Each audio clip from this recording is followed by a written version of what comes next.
BJ Nix, are you here? Present.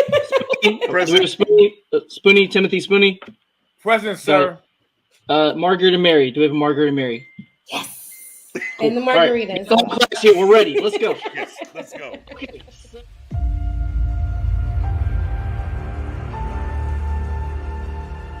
the time to line up behind your team, to support your team, have faith in that team.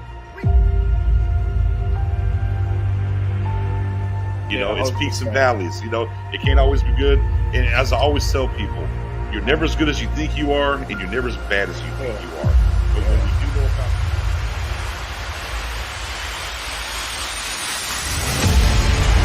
house call, Trevon Diggs pick six.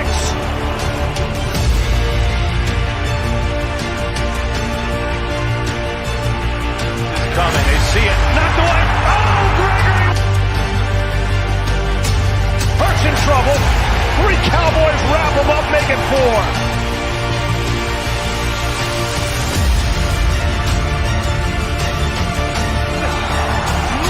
Parsons is unblockable.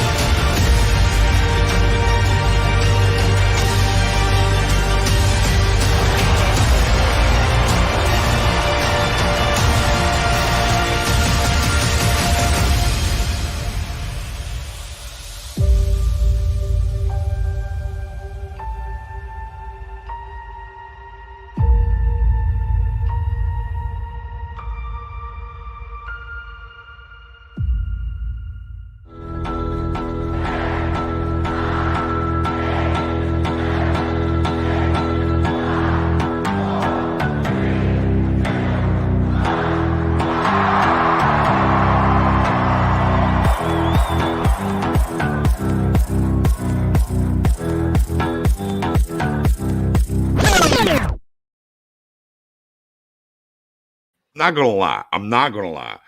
As things were happening, we're going through the preview, you know, the intro and everything. When O said "Don't be homeless," hashtag did. I'm not gonna lie. I'm not gonna lie. I was like, yo, Great my guy really went there. Well, Mary said that. I'm just going off of her quotes this year. I mean, you know, look. Here's the thing. She ain't jobless no more. That's what we do know. One down, one to go. We're working on it.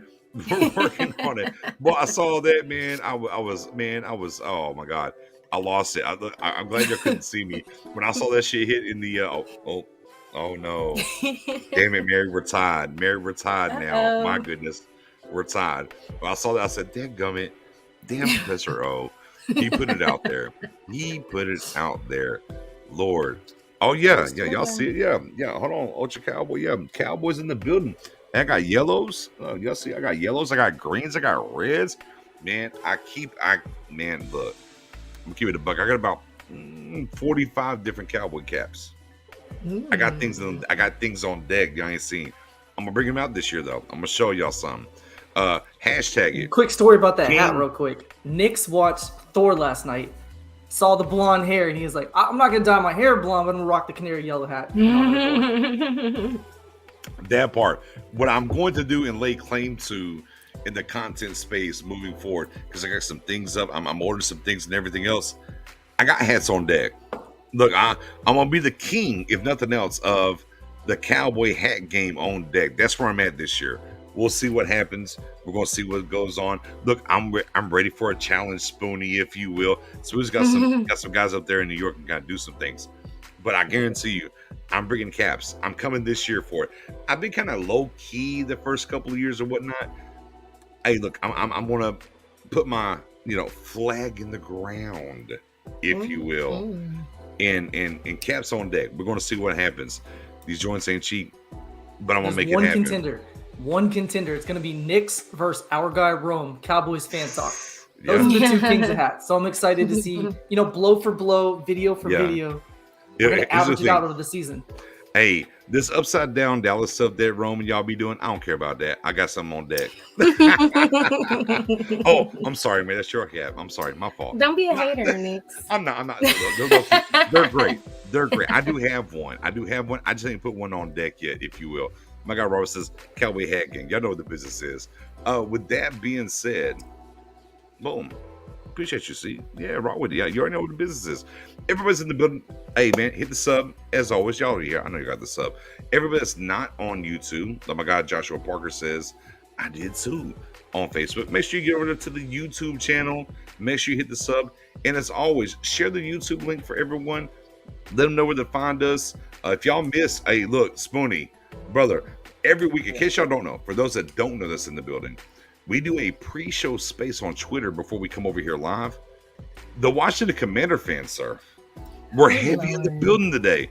Yeah, man, we're ready. They're ready. They're ready for the season. There's going to be some competition in that East. Sheesh. It was fun, though. It was a good time. On the backside, I was early on YouTube. We're on Facebook now. So we're just saying, just share on your Facebook, the YouTube channel. That's all we're asking. With that being said, it's Hump Day, Wednesday. We're in the building, Pick Six Sports. I had to leave this up for our producer, Jay. Obviously, it's a spoiler alert here. If you haven't watched the second part of season 4 of Stranger Things, and we've had a highly debated time running back and forth. And anytime, every single week, whenever she sets everything up and I come on, she has my handle changes something. I usually we talk back and forth about it, and I don't say nothing. But this week, I left it up in the honor of Stranger Things. Steve, for my Stranger Things fans out there, never dies. And, of course, it's your guy, Nick. So, shout out to producer Jay, Lacing Us, and Steve. Four seasons in, he hasn't died, y'all. He hasn't died. I'm sorry if I spoiled that for anybody. You got enough time, though, now. Never started it, though. I just want to say real quick, happy belated birthday to producer Jay, too. How was her birthday? How'd that go? Yeah, it cost me a lot of money. And of course, she turned 24. Oh yeah, I saw that. Happy belated. that Kobe year, you know, that the second Kobe number, if you will. Shout out to my guy Jeremiah in the building. But it was a good time. Good food. Man, I went out. We went to Target for some cups, and she did some cups. I should actually tweet or take some pics of the cups she did. It was Scream themed, if you will. But on the backside of that, we went to Target. She had to get some more cups to make sure to fill out the squad that was coming by. She'd have enough cups. And I was like, you know what? Hey, I know a game shop. I mean, I own a game shop and everything, but we're here. Went to the backside. I was like, here's a Switch OLED. Here's Mario Party. Here's Twitch Sports, that bowling action. And we got busy. I ain't gonna tell you how my wife be in frame 10. We'll talk about that later. Neither here nor there. And she won't give me a rematch. I'm upset about it. But neither here nor there. It was good though. I appreciate you asking. It was fantastic. Rev of a cake from her homegirl. Everything was good. We enjoyed it. So yeah, man, it was all right. I keep saying them. I want to stop that one day. Like Switch gonna stop saying at the end of the day. We're working on it. We're a work in progress, if you will. Mary, if you don't change your camera because you have no neck right now. I know. I need a thing. See, this is, don't be homeless because, I don't know where half of my stuff is. So I'm just like making it do right now. Neither here nor there. Shout out to Professor O, though. Calvin's experience, he is all the way. Right now, he's in the future. He's on July 26th. He's into training camp already with this background. Yeah, like they weren't set up ready for camp. I had to bring this with me. I actually packed that in the plane, flew all the way to Oxnard to set it up. I have it powered, running to a building, and it's just been going since 2 weeks ago. It's going to be up from now until training camp starts. So if you're in Oxnard, drive by, bring your boys some food. I'm hungry. Haven't eaten in weeks. Out here alone. So, okay, I got it. Woohoo! I fixed it. Yeah, you got a neck. It's good. Look, she got her neck right, but the Dallas is upside down, so I don't know about that. Hating. Okay, just a little bit. With that being said, man, we appreciate everybody rocking with us. We're about to get into the content now. Y'all, we let some people get in here. Y'all get the shares up, do everything. We're on Twitter, Facebook, YouTube. Obviously, we're trying to push everybody to come over. And low-key, give a shout out to the fam. Give a shout out to the Pick Six family real quick. We rebranded. Y'all know, Star Game, we rebranded, right? And on the backside of that, we're into tonight is episode 5 of season 4. Guys, y'all been coming through and everything. We're damn near at 100 new subs on YouTube. So shout out to y'all helping us and pushing forward. Without y'all, there's no us, right? And we definitely appreciate the love and the support, the inboxes, and everything else in the back end that we get all the time. So thank y'all. But let's get into it. News and notes times, ladies and gentlemen. Oh, wait. I'm sorry. I got the wrong background. I'm Jilla set me up for failure here. She knew people in the wrong background. Producer Jay messing up. She messed me up. Let me get back over here. With that being said, news and notes. Some obviously we're in the what we call the desert, the dry season of news and different things. Mm-hmm. Micah Parsons came out and said something. Look, very Micah Parsons in the news and notes section here. Yes. It is what it is. So Micah, well, actually, let's start with this. Micah played some basketball, y'all. Play some basketball. There's some video out there. If y'all haven't seen it, it's out there. Check my timeline or O's or any of our timelines. I think we all kind of shared it and talked about it on Twitter. So, yeah. Killer crossover. Shout out to Tim Hardaway, senior, not junior, for you Mavs fans, senior. Killer crossover, got to the hole and everything. And then it turned into, oh my God, should Parsons be playing basketball? It's a problem. Eek. We're scary. With that being said, Parsons playing basketball, slow news cycle. We understand. Wow, people are not happy about it. Yeah, so I'll be honest with you. When I watched it, didn't really think much of it. I was like, that was a nice crossover. Glad he's in the gym having fun, being safe, not out doing anything reckless. Good conditioning, great, whatever, no problem. Then I just started seeing a comment here, a tweet here, another comment.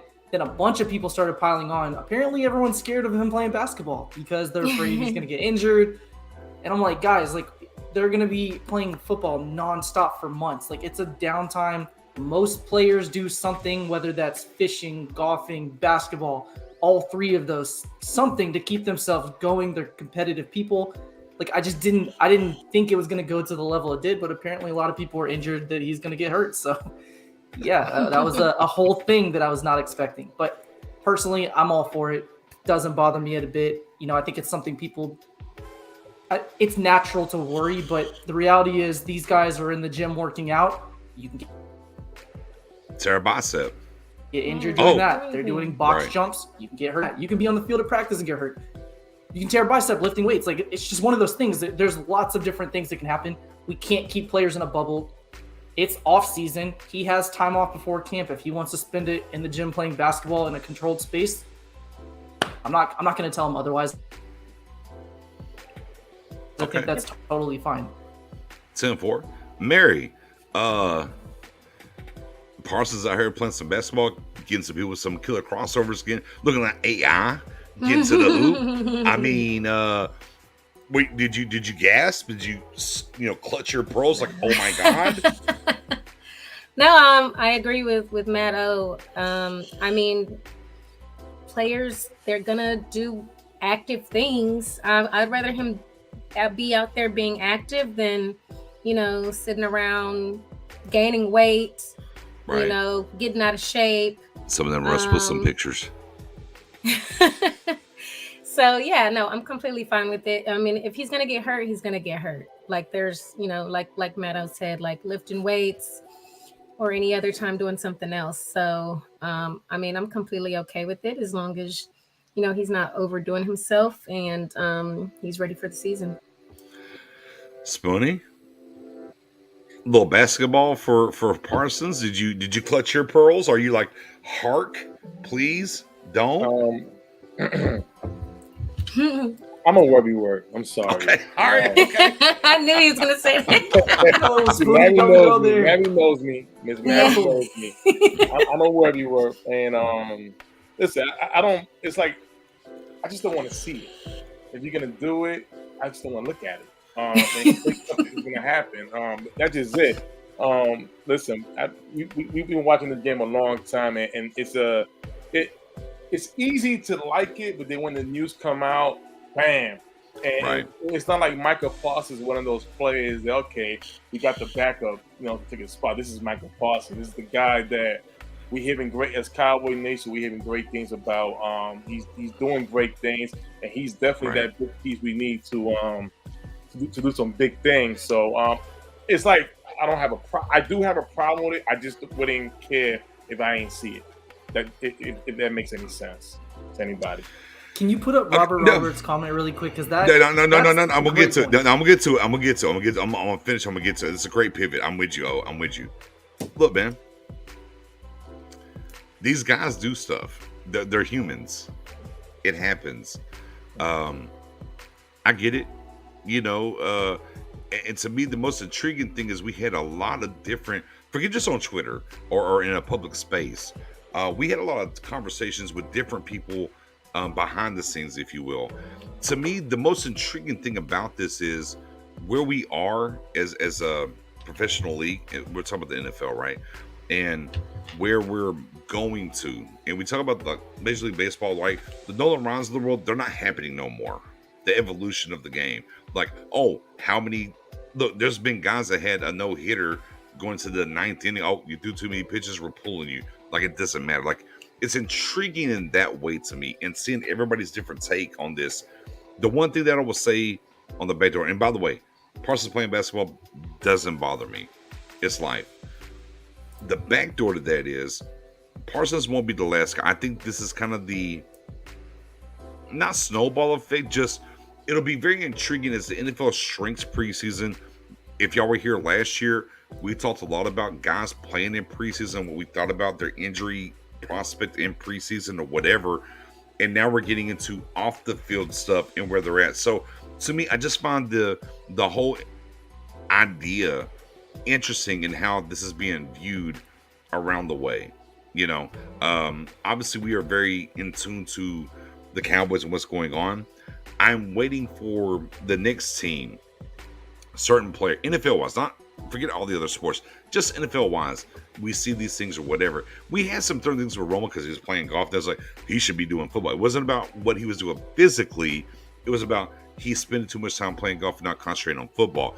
This is about physical for me, as I saw Realm with Parsons. So I think it's here we are, and where does it go? And I'm excited to see the inner workings, the contracts, the different things, and what happens on that way. But back to, and it's great that Roberts dropped that, because this is one of the big things that you talked about a ton. Oh, as we were going back forward in the back channels, let me scroll back up real quick. Is this? Go ahead, So Robert Roberts said, didn't Parsons also have the most home runs in the Derby? He's just a natural athlete. Yes. The reason I like that comment so much is not only did Micah Parsons play in this charity softball game, but also Dak Prescott, Ezekiel Elliott, CeeDee Lamb. I think Trevon Diggs as well. I'm not sure about Diggs, but I know that the other four were there. So this just happened, and not only was it brought up on the Cowboys website, it was all over social media.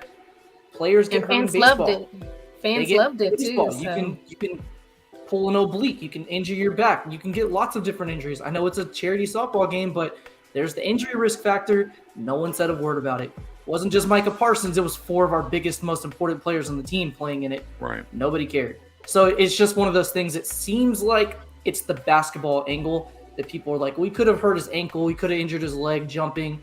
I think that's really where the concern came from. So we looked it up. On an average season, 54 players in the NFL tear an ACL. On an average NBA season, which is significantly longer, 82 games a year, 2.5 players a year tear their ACL. Obviously, there's other injuries. You could roll your ankle, fracture your foot, etc. But just talking about like season enders, major injuries, it's football by a large margin. It's significantly more dangerous for him to play football than it is to play a pickup basketball game. I know you can get elbowed in the face, and of course, there's tons of things that could go wrong. But just talking about the extent of long season-ending injuries, it's pretty low when you look at the numbers of it. And I do think what you're saying, Nix, is a great point, though. We're at a different level now in society than what we used to be. We're more connected to players than we've ever been with social media. Everybody has phones. Everybody has social media, and they're out there posting this. So we're seeing things now that we never saw before. Like if we talk about the '90s Cowboys and the stories and stuff we know about the White House. And we just know tidbits of it. Imagine if it was all captured on camera and constantly uploaded on social media, or other people witnessed it, like what it would be like. So you're not wrong. We're going to see different things added to contracts moving forward. We're going to see different angles when they're pitching for new CBAs. We're at a different point now in society than we've ever been, and we're more connected to players, which means we also probably need to realize we're a bit too connected at times. We don't need to be involved in every aspect of their life. It's just, in the off season, there's a lot of things that could go wrong. There's a lot of players that get in trouble. There's a lot of people that, make poor choices. So the fact that he's doing something athletic and competitive heading into a holiday weekend, I don't see any harm there. I'll be honest with you, I didn't know he was going to the White House. I didn't know he was going to the White House. It's just a journey. Anytime, it's a journey. Like we know the history. I just like, okay. Oh, we went to the White House. Fair enough. But yeah, though, I mean, it's just so slow right now, and people are looking to gravitate towards and do things and just get out here and get busy. But we'll pivot from that standpoint. Killer crossover. Here's what I thought. I saw the crossover, the quickness, get into the hole, laying it up. I'm like, can we please get Michael Parsons at least one carry at running back? I want to see it. And here's the thing about that. Who did he cross up allegedly? Who was that? I mean, there's a guy in for the Chargers that I ain't gonna put the name out there. High price acquisition. There might have been a guy that the Chargers son that used to play in New England that got crossed up. I don't know. I'm just what I heard. I didn't see anybody on Twitter talking about him getting injured. He was their biggest offseason move. So I mean, his initials might be JC. I don't know. I don't know. But here nor there. Here's the thing about it. When I see that and everything, and we're talking about on the back channels, we talked about, and honestly, guys, we talked about this last year. Give Parsons a carry. What's going to hurt you more? A pickup game with some NFL players in basketball, or toting the rock in the NFL actual live game? I mean, like, there's levels to this thing. So, how about driving in a pickup basketball game, or having your wide receiver one returning punts? Which one's a little bit more dangerous there? I'm just saying. Please just throwing it out there.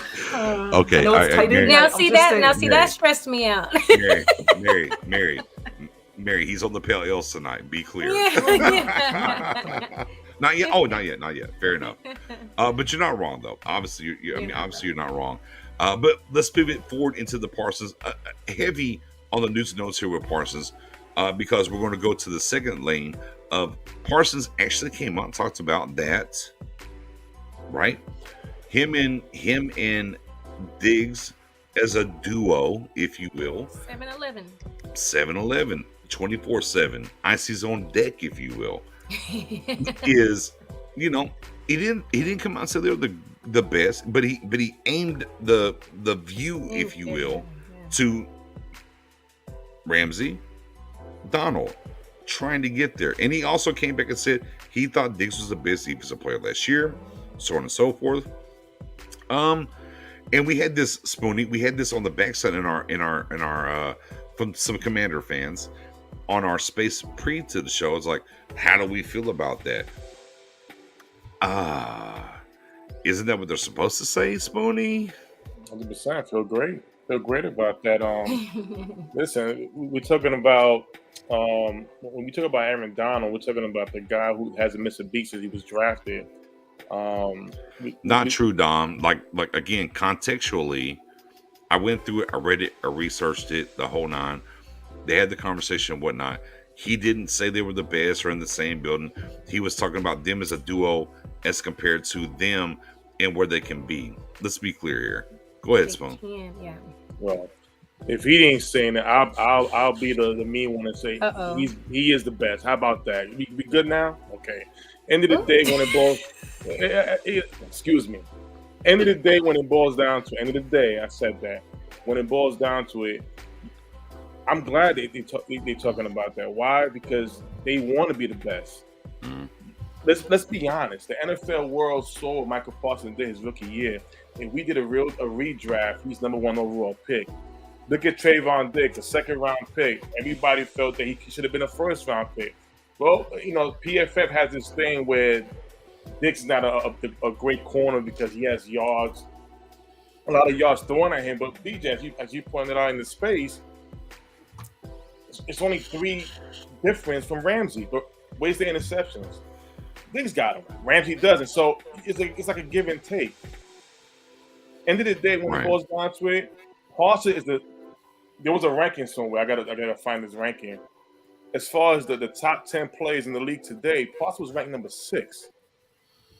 Right. So this is not Michael Parsons putting his name there or ranking him. This is the world ranking these guys. So when you see how the fans feel about you, and you of course you watch your own tape, you see the things you're doing. Why wouldn't you put yourself up there with the best? Got to aim for the best. You got to aim for the best. So, Mel, in that conversation and whatnot, and of course, Beck during my guy Dom said he also said it would be a while before they get there. It's not right now. Of course not.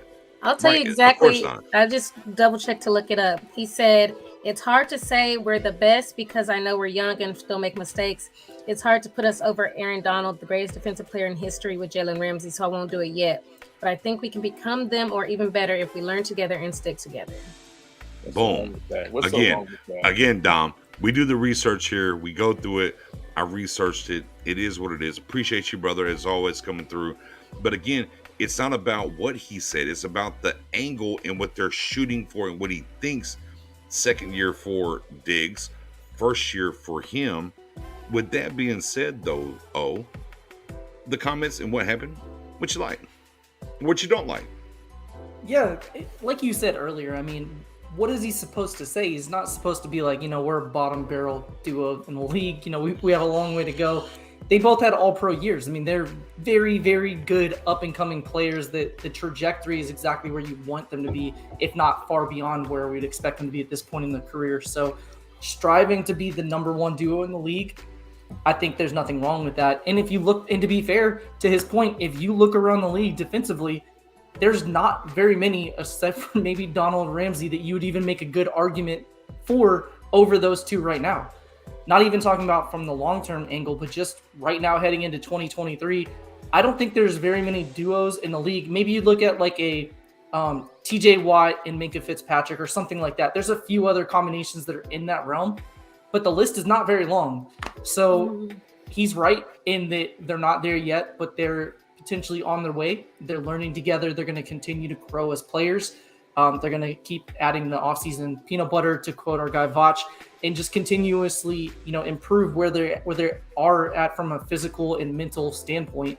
But even right now today, they're definitely in that top 3 to 4 conversation in terms of duos across the league, if not in the top 3. I can't think of very many that I would trade for even without cap ramifications.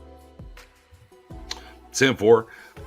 Again, Micah and Diggs are incredible players. I don't care what PFF says. I'm out here at Oxnard and I'm reporting the facts because I'm here on the scene. So. Let's go. He's been out there struggling, waiting for people to show up. But no, I mean, and again, yeah, that's the where we want to hat gang, where you want to hang your hat, if you will, on these young guys, year 1, year 2, going to year 2, year 3, and what they're able to do. And of course, if y'all been here and listening to us, we've talked about Diggs getting 11 receptions, probably not going to happen, right? That's just kind of where we are. Doesn't mean he won't be better. It doesn't mean what they can build around this team and be better. But when you look around and you kind of pivot around the league and what's going on, is my guy Spoon was talking about earlier, there's not a lot of defenses that got the 2 same kind of guys. So you want your guys to talk that talk and be that way, right? I mean, another thing is for them to be so young, just like we were talking about earlier. It was Micah's first year. Hey, Mary, and did he play? Hey, Mary, did he play college before he got drafted? No. Crazy. Like he had that whole year off and came in and and then blew everybody away. And then Diggs, I talked about before how I was like nervous. Right. Okay, what if he doesn't progress? What if he even if he hadn't progressed, like he still had a pretty good first season. But to see what he did in his second year, regardless of what anyone says, 11 interceptions. I mean, there's a reason why it got talked about so much, because it's not common at all. So, regardless of anything anybody says, they would love to have that on their team. You're getting the ball back. That's keeping the other team from scoring and giving your offense another chance to score. And everybody wants that. Talk that talk, Mary. Talk that talk, Mary. Talk that talk real quick. Go ahead. I mean, I'm just saying, and they both have that mentality, that attitude where they want to continue to get better. They work hard. They work well together. So, I definitely understand why Michael would say what he said. And I think, with both of their attitudes, it's definitely possible. Yeah, y'all see tonight. I'm letting Mary cook. I ain't stepping on no toes. I'm letting Mary cook tonight. Y'all can't get on me in the chat. I'm letting her cook. You can't get on me. We'll pivot to the third Parsons situation here. The Cowboys do's and notes. Number three. Bucky Brooks came out. NFL Network. NFL extraordinaire, if you will.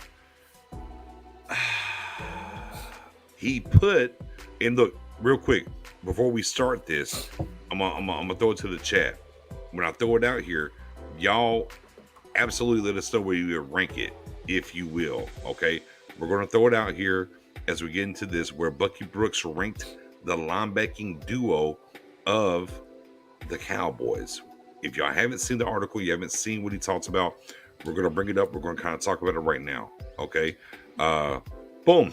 Hey, I got Robert says, Chef Mary cooking up margaritas. Cooking up. Hey, look, she's getting paid right now. She can cook them up. Facts. Right. All right.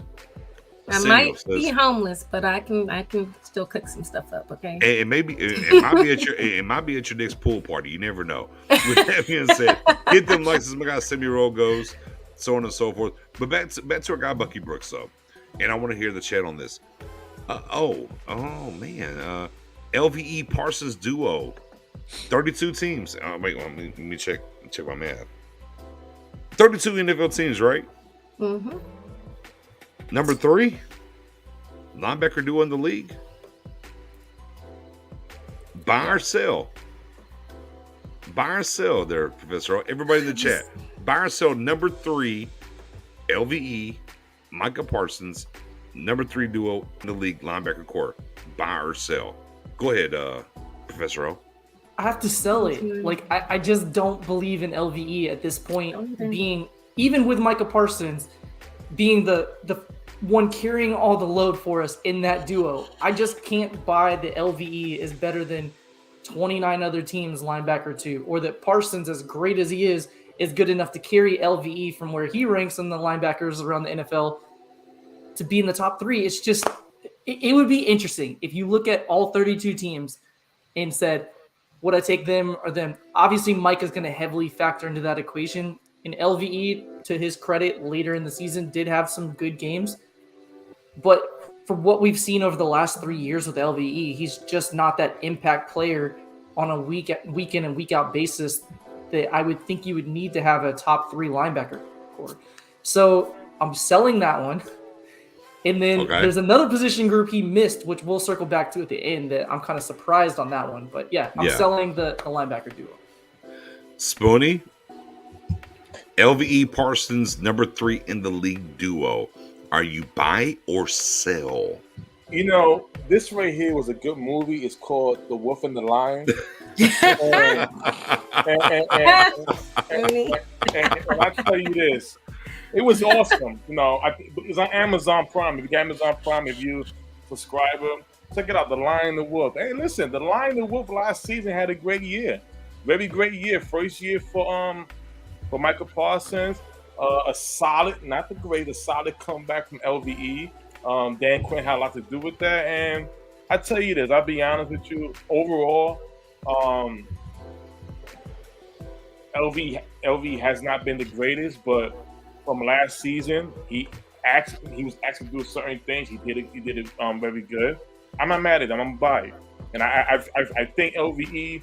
I mean, I know last week I was kind of tough on him, but I ate some crow before, man. And I'll say this right now: it may be one of those years where he has a great year, but the Cowboys won't sign him.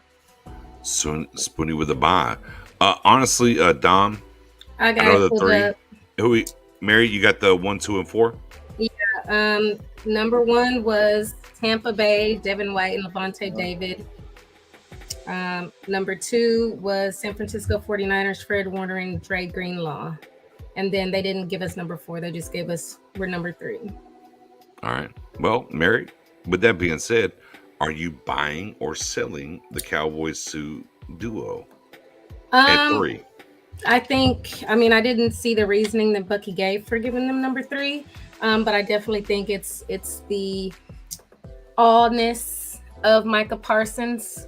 I think that's what sold it for him, but I agree with Matt O that I just don't trust Leighton Vander Esch. He's been inconsistent even when he's healthy, but he hasn't been healthy often enough for them to be ranked number 3 in my opinion. Yeah, I think it just going all the way back to his college tape prior to the draft. Athletic, sure. Big, sure. Can't shed blocks. And we've seen that in the NFL. If he's clean, sure, he can play well. If he's not clean, it's bad. Hence why even last year he was actually healthy, for the most part. If he was clean, he was pretty good. If he wasn't clean, it was tough. It was tough sledding, if you will. So, which is a conundrum in team building when we talk about the Cowboys. Just on the fact that they don't really get to team building wise that defensive tackle position the right way, in my opinion. Agree. Overall. Yeah. So no, can he be productive in this league? Absolutely. We've seen it. 2019. Me, Mary, and Spoonie, before O came along, what we set up here and said we ate crow on camera. It was here's a crow. Yeah. Look, y'all go dial it up. We ate crow on camera about him. And then he stayed hurt, and we was like, oh, well, damn it. He was right, actually. We shouldn't eat the crow. We were right. But here we are now. So, no, it's weird in that stance that, sure, if they protect him the right way, he can be good. Sure, absolutely. Unequivocally. But if not, it's tough sledding. Forget 3 for me. Forget 3. As good as Parsons is and everything else and what we think he's going to do in year 2, it's not top 5 for me, guys. I'll just be honest with you. Because I can't count on LVE. I just can't. And we can't count on anybody else behind him either, really. Yeah, and that part. In coverage with LVE, that's a whole nother conundrum of things we could talk about. But again, back to what OU said, Bucky's high on a lot of this stuff, but there's one position he's not high on. There's actually 2 groups. So I'm looking at his list right now. I was just going on the one that you were talking about, but yeah, drop him. Yeah, we'll go with it real quick. So his top 3 running back duos. Number 1, I don't think anybody would disagree with this one. Cleveland Browns, Nick Chubb, Kareem Hunt. In my opinion, they're clear in a way the number 1 running back duo. Number 2, I don't know that I would argue with this one either. It's Melvin Gordon, Javonte Williams. Williams had a really good rookie year. Melvin Gordon's been pretty reliable. I think that one makes sense. Number 3 is where I have to differ with Bucky. He has Aaron Jones and A.J. Dillon. So Zeke and Tony Pollard last year combined for more yards, a higher average, and more touchdowns.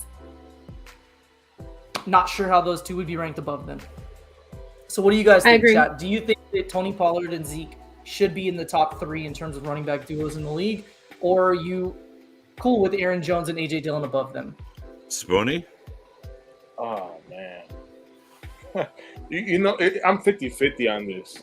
Okay. Because the reason why I say it is that we can be, hell, we can be a number 1. We can be a number 2. But I gotta be. I've always argued. Keep in mind we have a healthy Zeke right now. Healthy Zeke and Pollard. Listen, just running for 1,000 last year, and Pollard having 8. Yeah. You know what? PO always buys me in. I'm buying it. There's always the professor in the classroom. You know what? Here's an apple. Thank you for that. Come out to Oxnard. Join the team. Come on. I'm fine, damn it. Listen, why not? First of all, I'm not trying to rant like that, but I want to say this, and I got to put it. Melvin Gordon, then Javonte. Melvin Gordon, I mean, it was a struggle for him to get a new contract. I mean, how great is he? I'm not big on him, honestly. Yeah, last year, Mary, I agree with you. And my fantasy team wasn't either. Kareem Hunt, and what's his name? Number one? Oh God. No, they are number one. Oh, Kareem Hunt and Nick Chubb. Yeah, that's number one. Yeah, Nick Chubb. Which is well deserved. That's Kiss the baby. Right, we get it. Yeah, Zeke and Pollard. Listen, we see when Pollard gets a chance. We all know what he can do, and we already know Zeke. It's baffling how they downsize that man. But go ahead. I think their downside is just because they don't use Pollard enough. Yeah, I was gonna say overall. that. Go ahead, Mary. I think overall, just like I said, how he was probably, giving Micah super extra credit because of what he did as a rookie. I think he's downplaying a little bit the running backs because Zeke struggled with, he had his knee injury, even though, he still had a pretty good season. And then Pollard, there were plenty of times we just stopped using him. Right. So I think he's looking at that as, it's getting downplayed what they can actually do because Kellen didn't show what they can do. And, our offensive line struggled. And so I think, obviously he didn't give the reasoning, but I definitely think there's an argument for them to at least be number 3. Yeah, I'm with y'all. I think, which is funny to a certain extent with the conversation with Matt O, but he's right though to a certain extent here. But I'm like, is Matt O kind of agreeing with me? All of a sudden, it's weird because of different conversations we had. Am I in the upside down? Just hitting me differently. I guess because I'm like, new year, new Matt. Yeah, I was like, wait, Matt's kind of coming on my side all of a sudden. I don't know. I'm not sure how to approach this, but yeah, man. If we look across the board and everything, all things considered, as around July 6th and fully healthy, come on, man. I'm not talking about 3, 2, 1. I just don't think you could take Pollard. We want to see Pollard more. We understand that. We've talked about that extensively. I just don't think when you talk about Zeke and Pollard, you can't put them outside the top 5. I'm sorry. Yeah, there's just no way in that realm. But it's fun. And I wish he would have given a top 5 because he didn't really in this article. He only went to the 3. Right. Yeah, so. Big facts. Yeah, no, big facts. Real quick, shout out to my guy Haley in the building. Shout out to Steven White who just showed up. My guy Mayo's in the building. As he said. Yeah, 5 months. You already know. You already know. We'll pivot to the last spot of news and notes as we'll kind of get away. It's been very Parsons heavy and things that are happening and whatnot. And we'll wrap up on news and notes on this. Extensively, especially shout out to my guy Stevie J, Mr. Due Diligence on Twitter, and we went back and forth somewhat, and we did some. If y'all missed the 4th of July spaces, fun time. It's kind of been happening. I kind of see the things happening, especially with Baker Mayfield getting traded now, and what's happening, and some movement. And we kind of talked about before tonight's show, leading up to camp. Movement happens, right? Movement happens a little bit. The depth. And we'll go quickly here. Wide receiver, defensive tackle, linebacker. For y'all. Wait, hold on. One quick thing. Sure. We didn't get to the second position group that Matt O was talking about, did we? Oh, running back and what else? We're going to tuck that. We're going to. Okay. Oh, Matt, you want to tuck it or you want to do it? You need to let it hang, Matt. Don't tuck it. Don't tuck it. You want to tuck it? You're going to let it hang. Yeah, I'm going to let it hang. Okay, so let it hang. On this one. I'll go quick on this one. We're just going to, different. We're just going to let it go. So there's a couple of positions. Safeties one. We'll skip that one. Do that one later. Tight ends. More. Tight ends. Hunter Henry and Jonnu Smith for the Patriots, number 1. Number 2, Mark Andrews and Nick Boyle. Number 3, again, it's that third one on the list I have an issue with. David Njoku and Harrison Bryant from the Browns. Oh, yeah, no. What if terrible. I told you that Dalton Schultz had more yards and touchdowns than both of them combined last year? Yeah. Yep. What I the don't money care who say? the second tight end. He had more on by himself than Hey, both of them combined. what the money say though? Oh Lord, don't get us started. I'm just saying what the money say though. Last possession. I'm just saying. I'm What just the saying it's money the same say, thing. Like Zeke and Pollard had more yards, a higher average, so efficiency is not the angle, and more touchdowns, but we're not in the list. And And now the Joko same did thing at tight not end. Hey, deserve that contract. Who blocked better? I'm just Uh-oh. feeling. I mean, I don't know that. I don't think Njoku is much of a blocker either. But I'm just feeling slighted Twitter? right now because I'm looking at this Twitter list. or I'm looking at this like- list and I'm like, I'm safeties, sorry, Dalton. we don't have a block top me, three please. safety duo. Yeah. Jaron Curse and Malik Hooker. Like, come on, Well, look at the guys Look, in that hold on. list. Are we tired? Look, Bucky, you it was gotta do two better. positions. We didn't win the tight end. We didn't win the safety. Like I like you, Bucky. You've had some good pro Parsons, pro Dak conversations, but this is not one. Check the roster, Bucky. Okay, all right, Bucky. I don't know. Yeah, I mean, it is what it is. You got to tell Bucky he has to go to the corner now. Go to the corner. You've been bad. He failed his test. He failed. Yes, his he did. exam. Look, man, O's been on Oxnard for like 3 weeks. Y'all chill out. Get off my guy. Get off my guy. He's been out there. Y'all see it. Experience. See, He it's- blew that it's up. Look, 7 he p.m. is literally- still sunny out here somehow. Look, he literally blew that up himself. It's been rough out there for my guy. Myself. Didn't even have an air compressor. Literally just my own lungs. Oh shit. Blew this Oh. entire thing up. Oh Lord. 10-4. 10-4. To the last of the news and notes. To the last as we cross that. Death wise, and been very hot topic. Also, like social media wise, but even in the space of our Twitter spaces, if you will. Wide receiver, tight end, defensive tackle. Tight end. Damn it. Shit. Linebacker. Sorry. Linebacker, defensive tackle, wide receiver. Really quick. If you look, and of course, Stephen Jones at best is just going to add one. Hey, he signed a kicker. I talked about that last week. Yeah, okay. So moving forward, Mary. Moving forward, Mary. What position, if you can just add a player to wide receiver, D tackle, linebacker, what's the position that you want to add a player? Because Stephen Jones is only going to sign one. Mary, what's the position? I'm torn between linebacker and wide receiver. We need one. I don't care.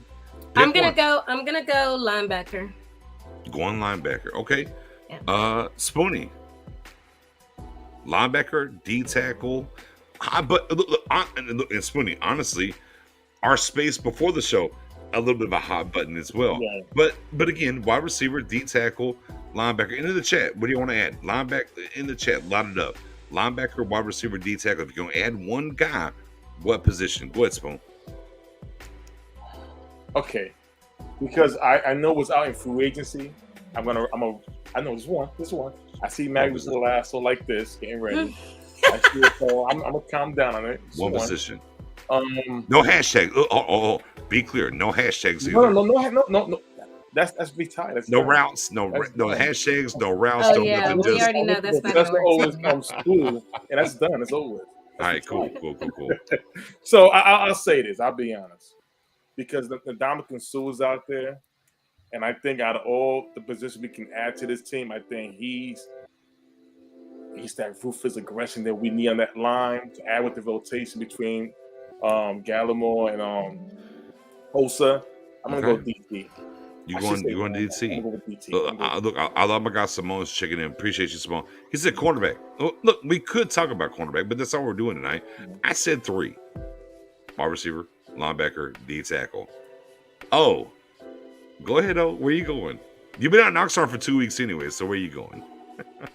Yeah, being out here at Oxnard, you just get a different perspective of the Cowboys roster and what we need. So I'm just going to tell you guys right now, to quote my guy Nick's, unequivocally, at the end of the day, I'm not going to tuck it.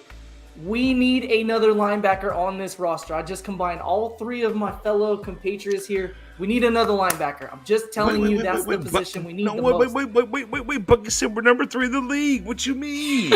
Yeah, I sold that too. Bucky, I'm not there with you. I need another linebacker. I just need one. Like, there's so many Badly. defensive line. We have guys we can juggle with. We have defensive ends we can kick inside. I feel like we can make ends meet a defensive tackle if we need to. Wide receivers, we're talking about going more 12 personnel anyways, and we're going to get Gallup back at some point. I feel like I can make our wide receiver room work regardless. Linebacker, I don't have answers. I have safeties I can play at linebacker, but I don't feel like I have linebackers I can play at linebacker aside from Michael Parsons, and that's a big issue. Yep. Right. Yep. All right. Well, what we have to do now is shoot some slugs at Bucky, so we get that head-to-head with Bucky versus Pick Six, and we'll see what happens. No offense or buts about that. Oh, Robert, hold on. Ease up. He froze for a second.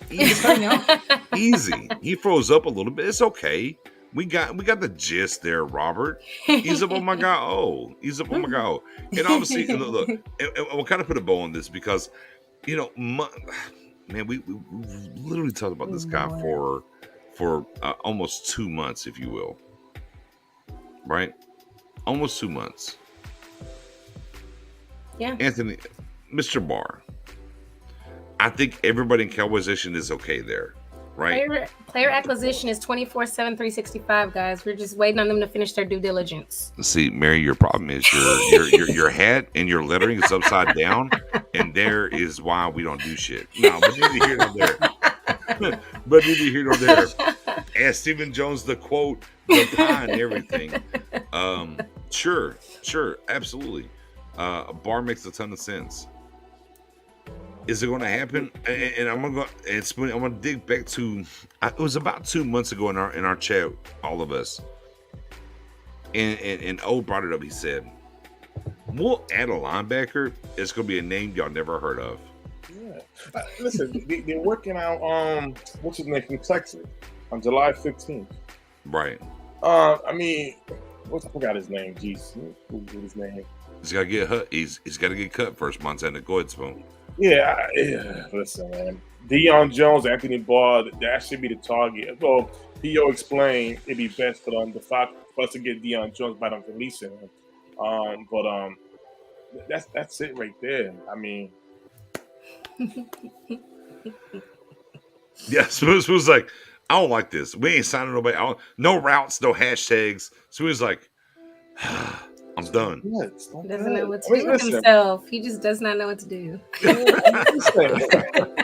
You got listen. I saw there was a fake account. David Hellman going. Oh yeah, that yeah. You know, gotta be careful. Got to be careful in these streets.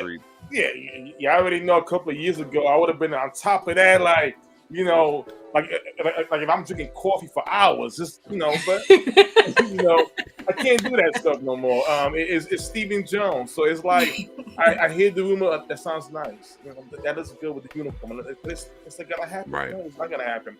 I do agree with P.O. It's gonna be somebody that we didn't expect or we didn't know, and we like our guys. I don't know what's worse. We like our guys or the right kind of guys from Garrett, but end of the day, this team can do a whole lot better if they stay active, Yeah, I'll be honest. We should let this off with I object and let Mary just go. Yeah. But neither here nor there. Yes. But neither here nor there. So with that being said, news and notes, we concluded it. I hope y'all enjoyed it. We touched a bunch of different things. Real quick, I'm going to ask one more question before we go to the tight ends as we continue our roster breakdown series leading up to training camp where Matt Owen is already at. The big thing on the 3 spaces I ran this week were Julio Jones. And of course, it's brought up a lot because there was the article and maybe blah, blah, blah. Julio Jones, I'm going to go counterclockwise here for me.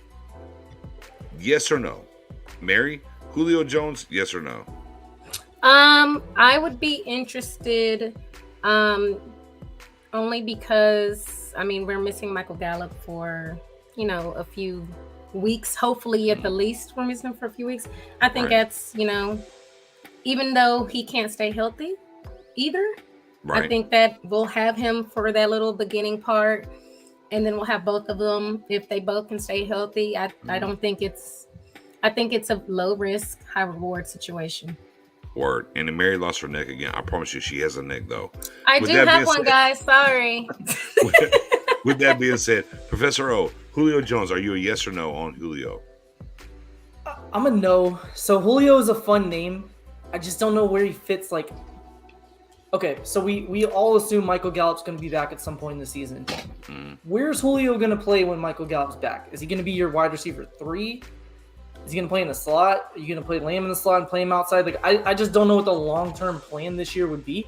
So for me, no. I mean, Julio 3 or 4 years ago when he was the 1,500-yard year guy, yeah, of course. But he's been hurt a lot. Hasn't been able to stay healthy. His speed looked like it dropped off big time last year. I think it took him like 9 or 10 games to score a touchdown for the Titans last year. And they brought him in as their prized offseason acquisition. They were going to pair him with A.J. Brown and have this dynamic duo, and it just didn't work out. So I don't know. He's not somebody that would excite me. I feel like I'd be totally fine with what we have in-house. But if we're looking on the outside, a name that I would bring up would be our guy Mendoza says it all the time. Adam Humphries would be a low-risk, low-cost signing who can play punt return. If we're bringing in another outside receiver, I'd like him to be a return guy because we don't have one on the roster. I like that except one. for maybe like Drummond or somebody else. But Gotcha. I feel like he can immediately come in, contribute on special teams, and be our punt return guy, which to me is more valuable than bringing in Julio as a 33-year-old. I like that. Do you think? And I'll press you here a little bit. Julio or Washington? Who would you like more in that realm? I actually prefer Washington right now over Julio. That's fair. Not, and again, this is not a knock on who Julio used to be. It's just right now, when Gallup comes back, I feel like I can move Washington to 2 or 3 different spots and make it work. I don't feel like Julio's a guy I can move into the slot, and I feel like I can play around with Washington being inside-outside. So I'd rather just stick with Washington. Is James Washington, is he going to be practicing? Yes, he should be good for training camp. That's the word. He's good to go training camp. Spoonie, Julio Jones, yes, no? Are you carte blanche, if you will? Nah, not Ooh, I'm shocked. Yeah. Spoonie usually loves those kind of signings. Yeah. See, Mary, real quick. Look, Mary, do this for me. We got him here. Look, it took us 3.5 seasons. Right? Usually I have to be like, calm down. Yeah. Mary, we finally got him here. But go ahead, though, Spoonie. It was sitting in P.O.'s class eating them apples. What kind of apples were they, P.O.? P.O., those apples you gave me in the classroom. Because they were Fuji apples. They were good. Nah, it's not for me. It's like P.O. said, what is he fit? He's not going to play special teams. I mean, if we didn't have Gallup, then it's a yes. But we know we're getting Gallup. I don't see the need why. I got more faith in Deshaun Perryman from the Bucks if he gets released over. I like the Humphries idea. I didn't think about him from the Bucks. Why? Because special teams, we don't have a returner, so that would definitely help take out Jalen Tolbert out that position, which is smart. No for Julio, not for me. Yeah, look. I do think they should add a veteran. That's kind of how I feel. Yes. I'm gonna give y'all a different name. I'm gonna give you a local kid. I'm gonna give you a guy from SMU. I'm gonna give you a guy that has pelts on the wall. I'm gonna give you a guy that played in the Super Bowl. I'm gonna give you Emmanuel Sanders. Oh man, that's. I thought you were about to go real left. Yeah, Cole Beasley. No. I know. Look, Mary, I'm not in the upside down where your head is. I'm on the other side. I'm working this thing. Next, I was about to be like, damn, you better not bring up Cole Beasley. No, you already know. He's out. He's gone fishing. Yeah, he said SMU. I'm like, no. The other SMU guy. Other SMU guy, if you will. Emmanuel Sanders. That would be the guy. Low risk, not going to cost you a lot. Can punt return. Can play slot. Can play outside. He kind of checks all the boxes for me. Would be Emmanuel Sanders if they were to add to the wide receiver position. To me, that's kind of the guy. Well, Mary, is he older or younger than Julio? How old is Julio? Because I think Emmanuel Sanders is like... Julio's like 56. Shut up. Honestly, I think he's 33, I believe. I think he either is 33 or turns 33 soon. I'm gonna give Emmanuel Sanders is 35. I just looked it up. Julio's 56. Don't believe him. Don't believe the hype. He's 56. I'm telling you now. To remind everyone, I'll take your word for it. we had the same conversation last offseason, and it was Mendoza and P.O. who both said Javon Curse. So I'm gonna look very hard on this Adam. Wait, is Curse playing wide receiver? Wait, no, I'm talking about the add-on for safety. Everybody was going to top name. They were the only two that said Javon Curse, and look what happened. So now him saying Adam Humphrey at wide receiver. I mean, those. I could see. I didn't think about that name. I think that's a good name. Yeah. If we're gonna get a slot white wide receiver back, just go get. Now I'm going back. Now I'm going to the other SMU guy. Cole Beasley is bringing back. No, I'm joking. I'm joking. If I'm being honest, looking at the guys available right now, like Will Fuller's a name that gets tossed around a lot. T.Y. Hilton, I'm out on. I don't want Hilton at all. Yeah. His age and injury history, like he just terrifies me. Jesus. But Will Fuller is somebody that people have wanted. Go ahead. I'm sorry. Go ahead. Like our Marvel says, Sanders doesn't have the speed. Guess what? The Cowboys have a type, Marvel. Yeah. It ain't about speed, bruh. They have a type. I'm thinking about in terms of like a guy who maybe we know can't stay healthy, but can be there those first 3-4 games while Michael Gallup's coming back. Like that's what we have left pretty much in free agency. So I'm thinking in terms of I don't expect any of these guys to stay healthy. All right, real quick, we're going to pivot real quick from our guy Haley, and we talked about this a little in some spaces back channel. We've kind of talked about it throughout this progress of what we're doing on season 4. Now we're in episode 5. Haley with any word Oxnard on this rumor? Gallup making great progress and may only miss the first game. See, if you've been tuned in, I think me and Spoonie are more on the he's not going to miss that many versus Mary and who thinks. Yeah. Y'all saying Thanksgiving, right? I think, right? Correct me if I'm wrong there. Nice. Oh no, Halloween. Between Halloween and Thanksgiving, yeah. Right. Yeah, Halloween is what I think. Sorry. Yeah, Halloween is what it was. I mean, it does seem like he has been making good progress, but I just feel like they tend to always over-exaggerate how far someone's coming along. And I just don't. Sure. I just don't believe it. I mean, how long did it take D-Law? Like, he missed damn near the whole year after they said he was only going to be gone. Last year too. Exactly. Neville Gallimore in 4 or preseason 5 weeks. gets injured and they say you're going to miss 4 or 5 games, and it was like 10 or whatever. Yeah, exactly. The fact that he's out there on cords this early is a good sign. It's a good sign. Yeah. Does it mean he'll be ready to play week 1? I don't know. Does it mean he'll be ready to play week 7? I don't know. We'll have to see how he continues to rehab. Hopefully there's no setbacks. I can tell you right now at Oxnard, he's not out here behind me working out. So I don't know what he's doing tonight, but he's not out here on the field. I do want to say too that when we talk about wide receivers, these guys we're mentioning, we had a chance with a guy that I think would have been perfect to re-sign, low cost. Boy. We should have brought Malik Turner back. Yes. I would rather have Malik Turner than these names we're talking about right now. Jeez. I would rather have Malik like Turner back at a low contract. Yeah, I agree. But team building, Stephen Jones, so much pie. Here we are. Freiervogel and Drummond, please. Or Simi, walk through the door. That's what we got to wait for. With that being said, that will for sure put the bow on the news and notes section. Tonight, obviously, is about the tight end position. Now, look. Which we have a top 3, Bucky. You didn't listen earlier. We have a top 3 tight end duo. I don't care who our second one is. Dalton Schultz had more than the Browns, both of them combined. I'm just saying. Salty. Hey, Spoonie, we might have to bring back the class session for Professor. We might have to bring that Professor, back. he objects. He objected for me. Oh, their part. He objected. I did. For Objection sure. hearsay. Badgering the witness. Whatever. Yeah. All the terms. I mean, with that being said, here's what we're not going to do tonight. We know about the tag, what everybody thinks about how much he should get paid, what he's going to get paid. Is he going to get paid? The entirety of all that. So we're not going to touch any of that tonight. It's regurgitated. It is what it is. Robert, we can't bring in Gronk. He's retired. Neither here nor there.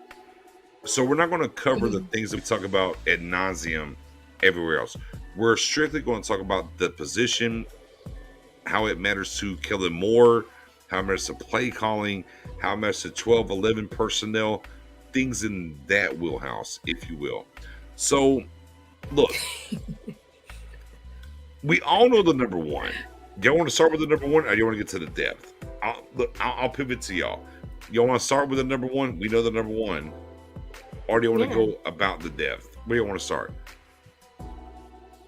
I mean, we let's gotta start. at least touch on Schultz. I mean, just Yeah. No, sure. No, we'll get to it. Do you want to start with Schultz or end with Schultz? That's all I'm asking. Let's get him out the way. Oh, well. Oh. Mary and I have been on the same page all night, and now we tag team champs. Mary said off the rip. Let's get him out of the way. I'm going Mary. I'm on Mary's side. Yeah, we're gonna start with him. Hold on, wait. I object. No, I'm joking. I'm joking. Mary literally out the gate was like, you know what, Dog Schultz? I mean, let's just, everybody knows about him, so let's just get him out the way. Mary literally was like, get him out of the way. I was like, okay. All right, he's tight end number one. Okay. So tight end number one, guys. Yeah. Mr. Dalton Schultz. Y'all see the stat? 78 catches, 808. Heartbreaks at 808, if you will. We talk about the franchise tag. But heartbreaks at 808 for his yardage. 8 touchdowns. We know what he did. You know what it is. His stock may be up more now.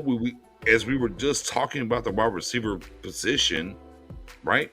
So here we are with a Dalton Schultz.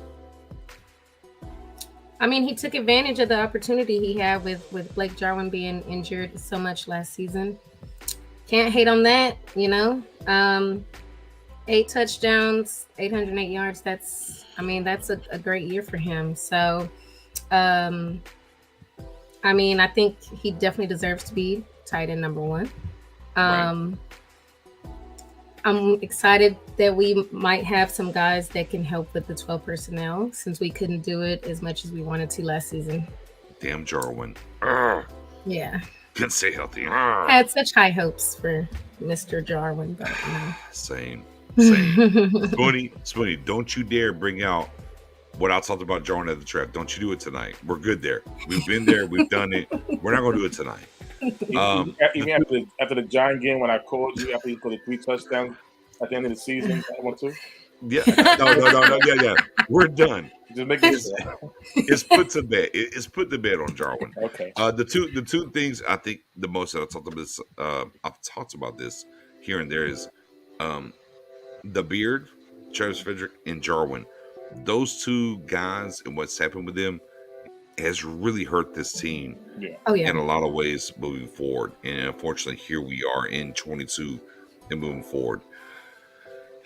Schultz, again, athletically okay, but produces. Dak likes him. Yep. Number one, can't block unless Twitter. But I think his bad blocking stuff is more schematic than it is in between the tackles, if you will. What do you think? No, I agree. I think that's a good point. Is he a dynamic blocker? No. But he's a competent enough blocker when you take all into account what he does on the receiving side. He's not a prolific receiver that's going to break tons of tackles and pop out 40-yard, yards after the catch. He's not a big yak guy. But he's reliable. He's consistent. He'll go up, climb the ladder, and make plays. He had a really good year last year. Is he a top 10 tight end? Yeah, he is. He's probably somewhere in that 7 to 10 range. I don't care where you rank him, but he's a good tight end. I don't know if he's going to be re-signed and brought back long-term, and we talked about it a few shows ago. There's a solid enough chance if he has a big year and we don't see enough from the other tight ends that we're going to talk about later, we could just franchise him again because the second franchise tag is still cheaper than what Njoku got.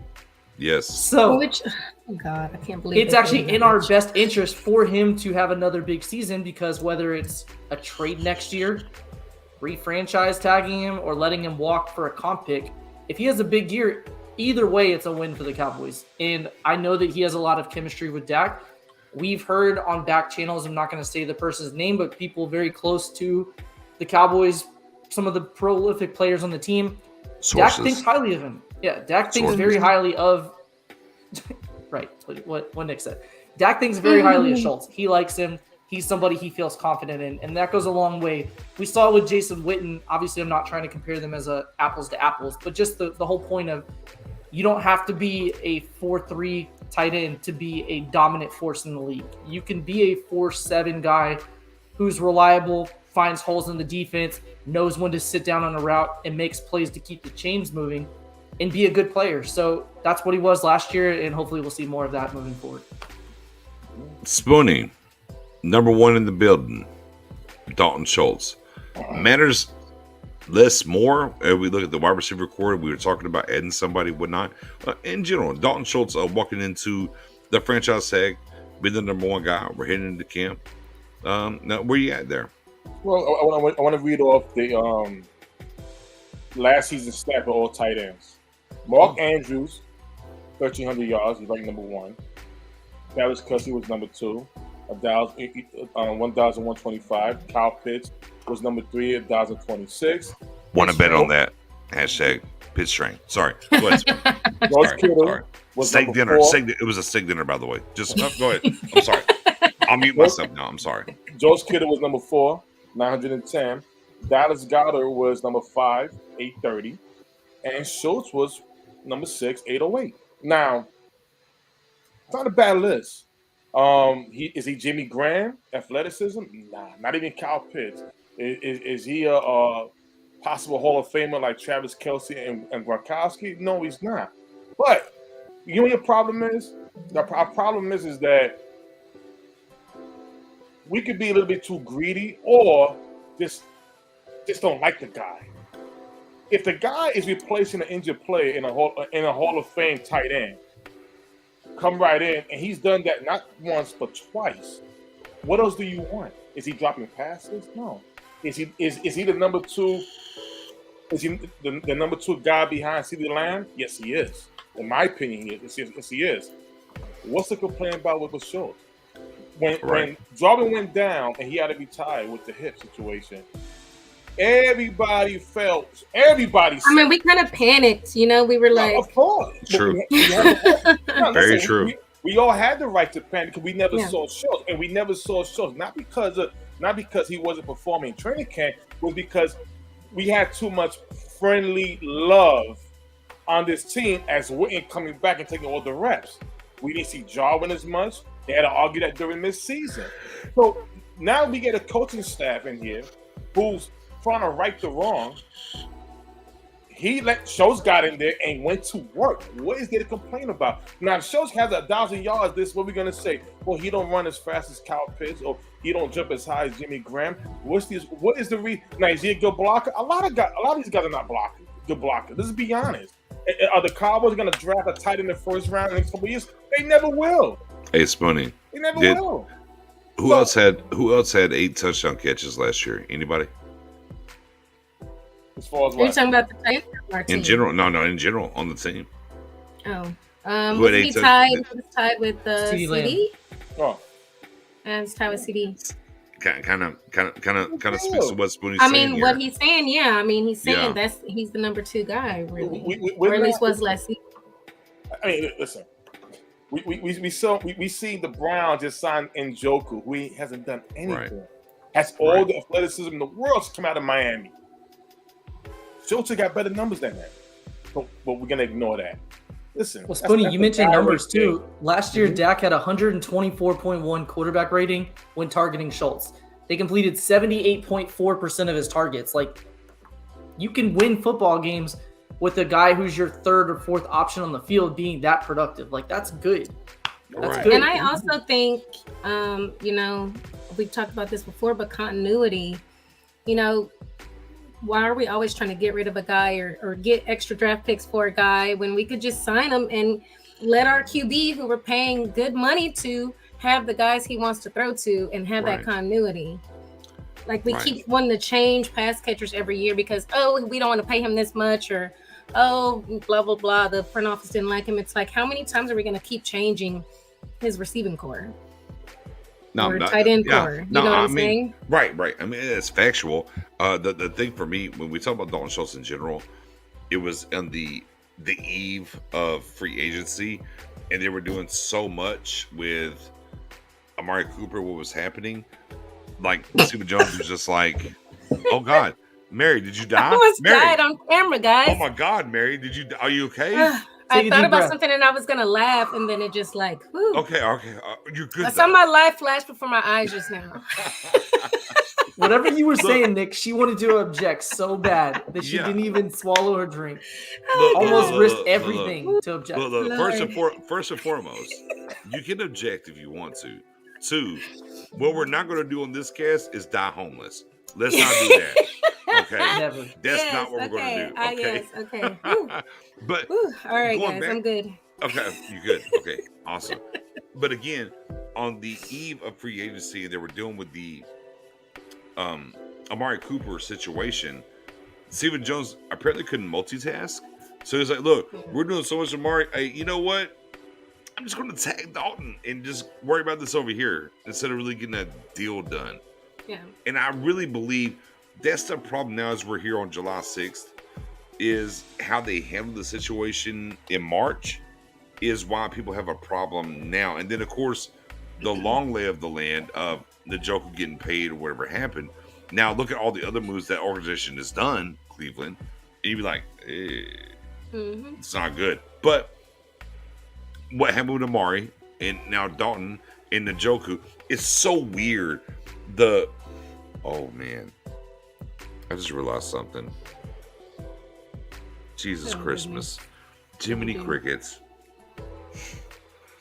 We traded Amari in a bad trade, right? Yes? Mm-hmm. They just traded the number 1 overall pick for a bad trade. For a 5th round pick. Oh, God. Bad, right? Yeah. And then a conditional 5th round pick? Wait, Mary, I'm not done. We tagged Schultz and I got the deal done. The same team paid a tight end hasn't done what Schultz done more money to cut. Wow. Look. Neither here nor there. Neither here nor there. Just in general, how they handled that on the outset of free agency. I'm not going down that path. It's kind of the conundrum within the nation of Cowboys fans and what's happening. But as all y'all talked about, man, I completely co-sign all y'all. Like, the proof is in the pudding and what he does. And Mary's not dying right now, so we're good. Thank God. Oof. Yes, thank God. So we're good. So we'll pivot. Dalton Schultz, A1 number 1. We'll worry about the contract. Oh, wait. Last question on Schultz. Does he get a long-term contract before camp for y'all? We're 20 days away from camp. Does he get one? No. Yes or no? No? Oh? No. Spoony? Yes. Oh, Spoony said the yes. We're with it. I don't think it would be 14 mil, but Spoony. Well, ladies and gentlemen, Spoony, you want a wing or a steak bet, or not?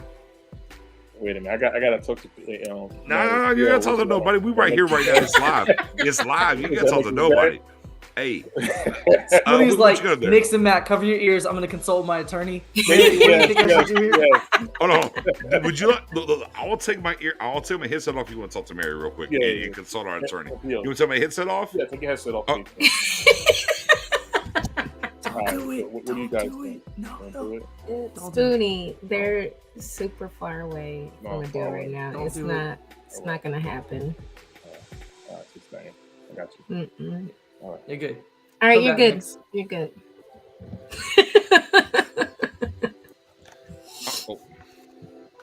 All right, Spoon. So we have a 20 wing bet on deck or no? No, sir. You know what? Y'all are haters down there. Y'all are haters. Y'all literally stopped my chicken flow. I was gonna get some more chicken, and y'all stopped my flow. I hate y'all right now. Spoony, don't worry about them. It's me and you. Nah, it's okay for me to believe. Okay. He's thinking with his heart. Yes. you know, right now, but he's not gonna put money on it. Yo, Okay? yo, He's Mary, not I gonna could have put went the to winnings. Texas. Mary, low key. Now I can't get to. Oh, he's out there in Georgia. I could have came to Texas Live and cashed in that bet, give you half the wings though. That's They don't make the true. bomb, That's too. true. They Damn. don't make the bomb, right? I Damn. love me some wings too. Don't wait to the bomb. I think it's Damn. worth mentioning too. Spoonie is already committed to a bet with you this year. Oh yeah. Oh, tell the people to bet. I believe he said Dante Fowler, right? Is that the player or Yes. Sam Williams? Oh yes. Fowler? Dante Fowler, 10 Dante seconds. Fowler is going to have 10 or more sacks this year. Oh yeah, I remember that. Ooh. So as my client, I cannot in good counsel tell him to take on a second wing bet. I have to worry All right, about Mary. the financials, okay? Mary, Only so much you pie say. and wings to go around. Can't Yeah. continuously make wing bets. Hey Mary, Oh, whatever. we'll split the Dante Fowler wings. It's fair. Okay, that's fair. That's fair. That's fair. All right, Schultz. What? Little cherry on top there. Mhm. I'm gonna go to this guy. Because for a couple of different reasons. We see the stats. We understand the stats. He was the guy next up whenever Jarwin got hurt, right? And then he also kind of got hurt or whatever the case may be. But he has sponsors in the building, right? He has sponsors with the coaching staff and everything from a drafted standpoint from Michigan and where he is. Currently, right now, he's definitely the number 2, if you will. Does Sean McKeon for y'all walk through the door and he's the number 2 day 1? Or anything else when you think about Sean McKeon? Mary? Is McKeon your number 2 day 1? I Still mean, too much honestly, pressure. I don't. All flats, Mary. All flats, Mary. I don't feel like I've seen enough of him to decide. I think it's going to be pretty open Okay. with him and Jake Ferguson. But you think he has an opportunity to walk through the door, though? He has an opportunity. That matters. But That I matters. don't think it's Yeah. even given to him, which it should not be given to him. Right. Fair. Sean McKeon on the backside here and being in the developmental cycle, number 2 on the chart now. Is he the guy that you think that you're hitching your wagon to, or what do you think here? So he's hard to say because last year he was kind of one of the guys that was buzzworthy in training camp. He looked good. There's this talk about him, maybe stealing some snaps to tight end too. And then he got Right. hurt in preseason and it just never kind of came to fruition. Even with Blake Jarwin getting injured, we still never saw him. They opted for Jeremy Sprinkle in a lot of situations over him. So, or just going with 3 wides instead. So Yeah. I don't know. It's hard to answer that. He wasn't a great receiving option at Michigan. There was we had both guys on the roster last year. We had Eubanks and McEwen, both from Michigan, played together. Right. And McEwen, it's an Irish name, was supposed to be the guy that they thought had the best chance to have success on the roster. But I haven't seen anything to say that. So, yes, he has a chance to start. But if I was betting, I would bet on the guy we're probably going to talk about next to start over him Right. at tight end too. Right. Spoonie, Sean McKeon. What do you think about him? How's he moving? I mean, he was undrafted. He's Right. solid, but I'm really digging how they feel about Ferguson. Whoa. We'll get there. Just McKeon. Yeah. Keep it McKeon. Okay, McKeon, pardon me. He has an opportunity to become the number 2 guy. But it's like we always say sometimes. Was he our guy? Like when you get a player to come in, a player that's already here versus a player that they draft, it's like they're gonna favor the guy they drafted a little bit more. He has a chance. There's a chance. He's made some solid blocks a couple of times. Not a lot of yardage. Not a lot of opportunities, but he has a chance. I mean, nothing more I can say about it. Yeah, I think he's the biggest unknown quantity or entity, if you will, going into camp. I think there's things there that they like and they want to walk through the door. The injuries, as everybody kind of talks about, kind of highlighted and whatnot. I think there's things there. We just don't know enough yet. We want to see him walk through the door, but I do believe he's walking into 2. And we'll see what happens when we get to camp and what happens. So, very intriguing. Like, again, I think he's very much the unknown entity. What's the stock on him? We don't know, but that's exciting to a certain extent because we don't know. Penny stock. Oh, hey, hold on. Watch this. Hey, for my people that go to the boats in Shreveport, penny slots. Yep. Look, Mary Could get a good pull. You don't know. We'll have to see. Yeah. And of course, ladies and gentlemen, let's get to the guy. Let's get to him. Mr. Jake Ferguson from Wisconsin, the rookie draft pick. And y'all see the career stats: 145 catches, 1,600 yards, blah, blah, blah, 13 touchdowns. Last year, 38, 4, 56, 4. Do we think, and I'm going to go clockwise, I'm going to pivot, go around the other way. Do we think Ferguson, right now on July 6th, is the de facto number 2? Spoonie? I think he's the favorite to be number 2. They want him to be number 2. In my opinion, he gives you if Schultz is not here long term, he's the type of guy that can fill in Schultz's by becoming number 1 tight end for this team. That's pretty much it right there. With Sean McKeon, it's really tough. But with Ferguson, he's, in my opinion, more talented. He can't be a number 1 tight end in this league. Oh, wait, Sweeney, I just want to make sure I heard it right. You said Ferguson could be a number 1 tight end in this league. Yes. Say it again. Are you going to hashtag it? You're going to route it? Don't, please don't. No, Sweeney, damn it, Sweeney, you hashtag I'm going to hashtag it. Hashtag Fergie 84. There you go. Let's go. Well, I mean, he was 84 in college. He's 48 right now. He flipped his number around. Moose Johnson.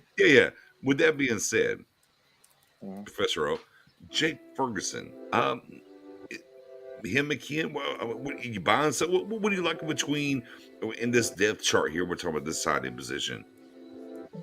Yeah. So knowing kind of the history of the Cowboys and especially what we've seen with Mike McCarthy, if you're a first round pick, they're gonna play you. They kind of slow play a lot of other guys. I don't think he'll start the season as tight end 2. I think he'll very quickly become tight end 2 though, like maybe 3 or 4 weeks into the season. I think he's a guy they're going to work into, sprinkle into action. No pun there on Jeremy. They'll let him get some snaps, and then they'll just kind of work it into the season. And I think he will be the guy that steps through the door. I won't go as far as my guy Spoonie and say he's a tight end 1 yet, but I like him. I do like him, and I want to give flowers to Knicks because we all talk about. Well, I shouldn't say we all, but a lot of us talk about our draft guys, and we go through this list. Like, I want this player. I want this player. Knicks was campaigning for Jake Ferguson.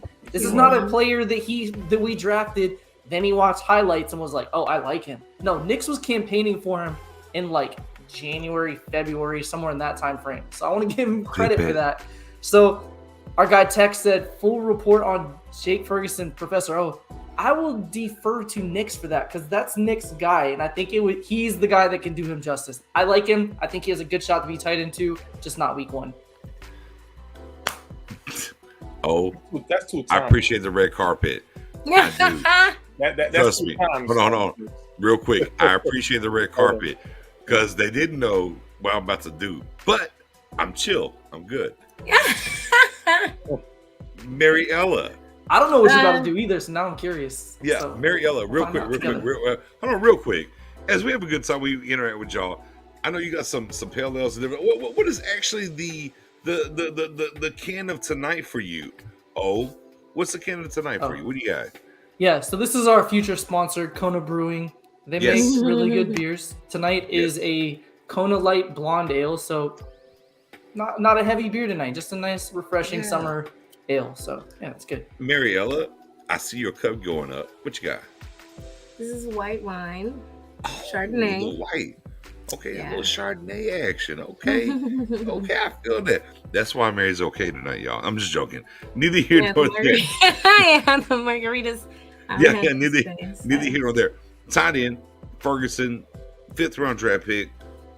Schultz, McKeon. Here we are. What do you think?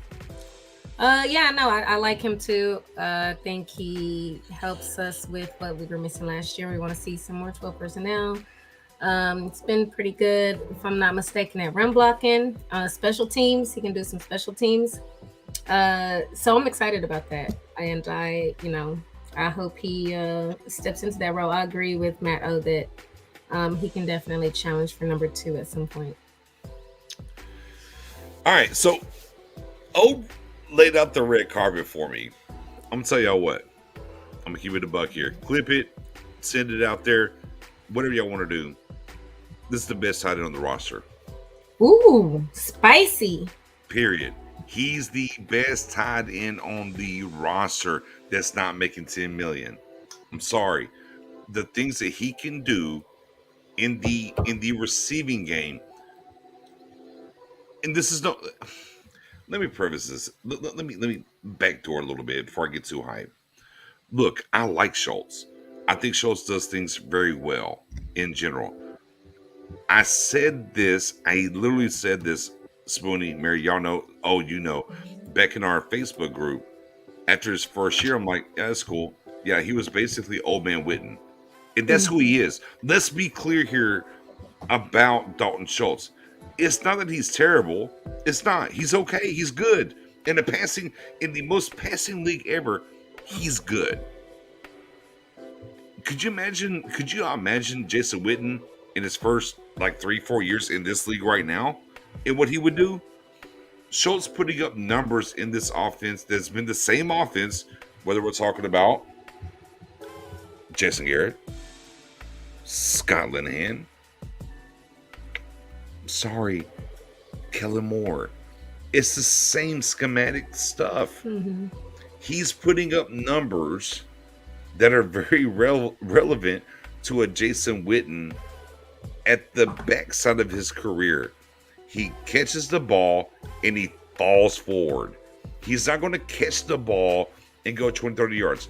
Hey, let's go into the playoffs. Travis Kelce. It's been in the league a while, right, guys? Been in the league for a while. He'll catch the ball and go 40 yards and house it. That's not the bag for Schultz. I'm sorry, it's not. It's just not. I'm not saying that Jake Ferguson has that in his bag either. What I am telling you is, if he's covered to a certain extent in the new NFL we're in, he's open. He high points balls. Schultz he can't do those things. Period. He's not that guy in the passing game. Ferguson is. The other side of Ferguson also, within that scheme that they played at Wisconsin, and I went back. Look, I watched a lot of tape beforehand, and I was very big on him. When we got him, I said, let me make sure. And I went back and watched I spent about another close to 10 hours watching just his tape after we drafted him. He's built different. He just is. And going back to Schultz, and again, I'm not trying to devalue Schultz here. I'm not. The thing is, though, with Schultz, he was drafted as a blocking tight end. Schematically, they did things that were bad. Go back to the Arizona game last year and making him block Chandler Jones 1-on-1 4 times. Stupid.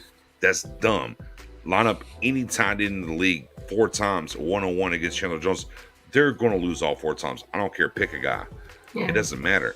But in general, the things we can talk about some of the Tampa game, we can cherry pick plays when it comes to Schultz. It's just not good enough. Maybe not willing. And we had this talk in the back channels of maybe he was saving himself because he had to be in the routes and do different things and he didn't want to be that way. I don't think this guy's I think his temperament is built differently. Mm-hmm. So, no, I actually, as we were talking about when we get into number 2, I think week 1, appreciate you, McKeon, and everything. I think Ferguson absolutely is your number 2 tight end week 1, period. Ooh. I think he is. I think within the first couple of weeks of training camp, the name you're going to hear a lot about on the rookies is Jake Ferguson. I really do. And oh, this guy's really good. And that's going to push him forward. Now we'll see how the season plays out and what happens. We know injuries, blah, blah, blah, all this different stuff. But I do believe, I like the Jake Ferguson pick a ton. If y'all don't believe your guy Knicks, that's okay. Don't trust me. Who am I? It's fine. It's fine. It's fine. I would implore you to go dig up the tape of him at Wisconsin and look how he moves. And he's more younger Witten. The Cowboys have a type, Spoonie. We talk about they have a type. They definitely have a type. But Ferguson is more first half of Witten's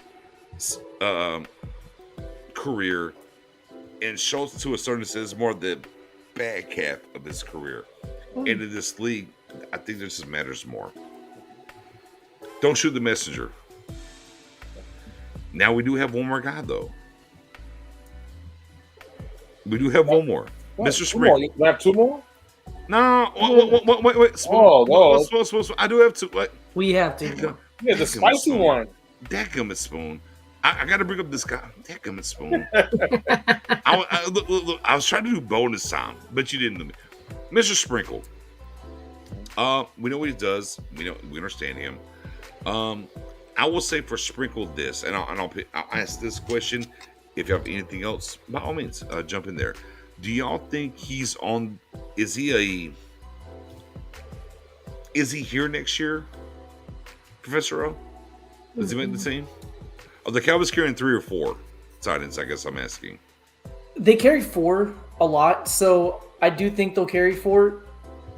If they only carry 3, if what you said is correct, and Ferguson is tight end 2, I could see Sprinkle beating out McEwen because he's the better special teams player and he's the better blocker of the 2. Okay. If they go 4, obviously that's a different story. But if they only go 3, I actually think Sprinkle has a good shot to beat out McEwen. Although I do think they go 4, so it's kind of a non-factor. I think he has a role on the roster. Is he a guy that fans are going to be excited about him being out there? No, probably not. But he's a guy that is kind of the Martellus Bennett's probably not the right guy to use because he was a much better receiver. But he's the guy that's kind of like an extra offensive lineman when he's on the field, and that's how the Cowboys view him. So there's something to be said about that. So he'll never wow you with stats. He'll never be your tight end 1, hopefully, barring catastrophic. Or two. Yeah.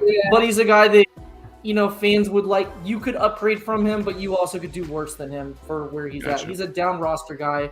He's going to be on the bubble, but I think he has a good shot to make the roster because of what he does in special teams. But you think the Cowboys will carry 4? I do. Okay. All right, Mary, Sprinkle. I was kind of torn about him, but thinking about the struggles of our O-line, okay, I think it might be important to keep somebody like him. I like white wine. I like white wine, Mary. Let's go.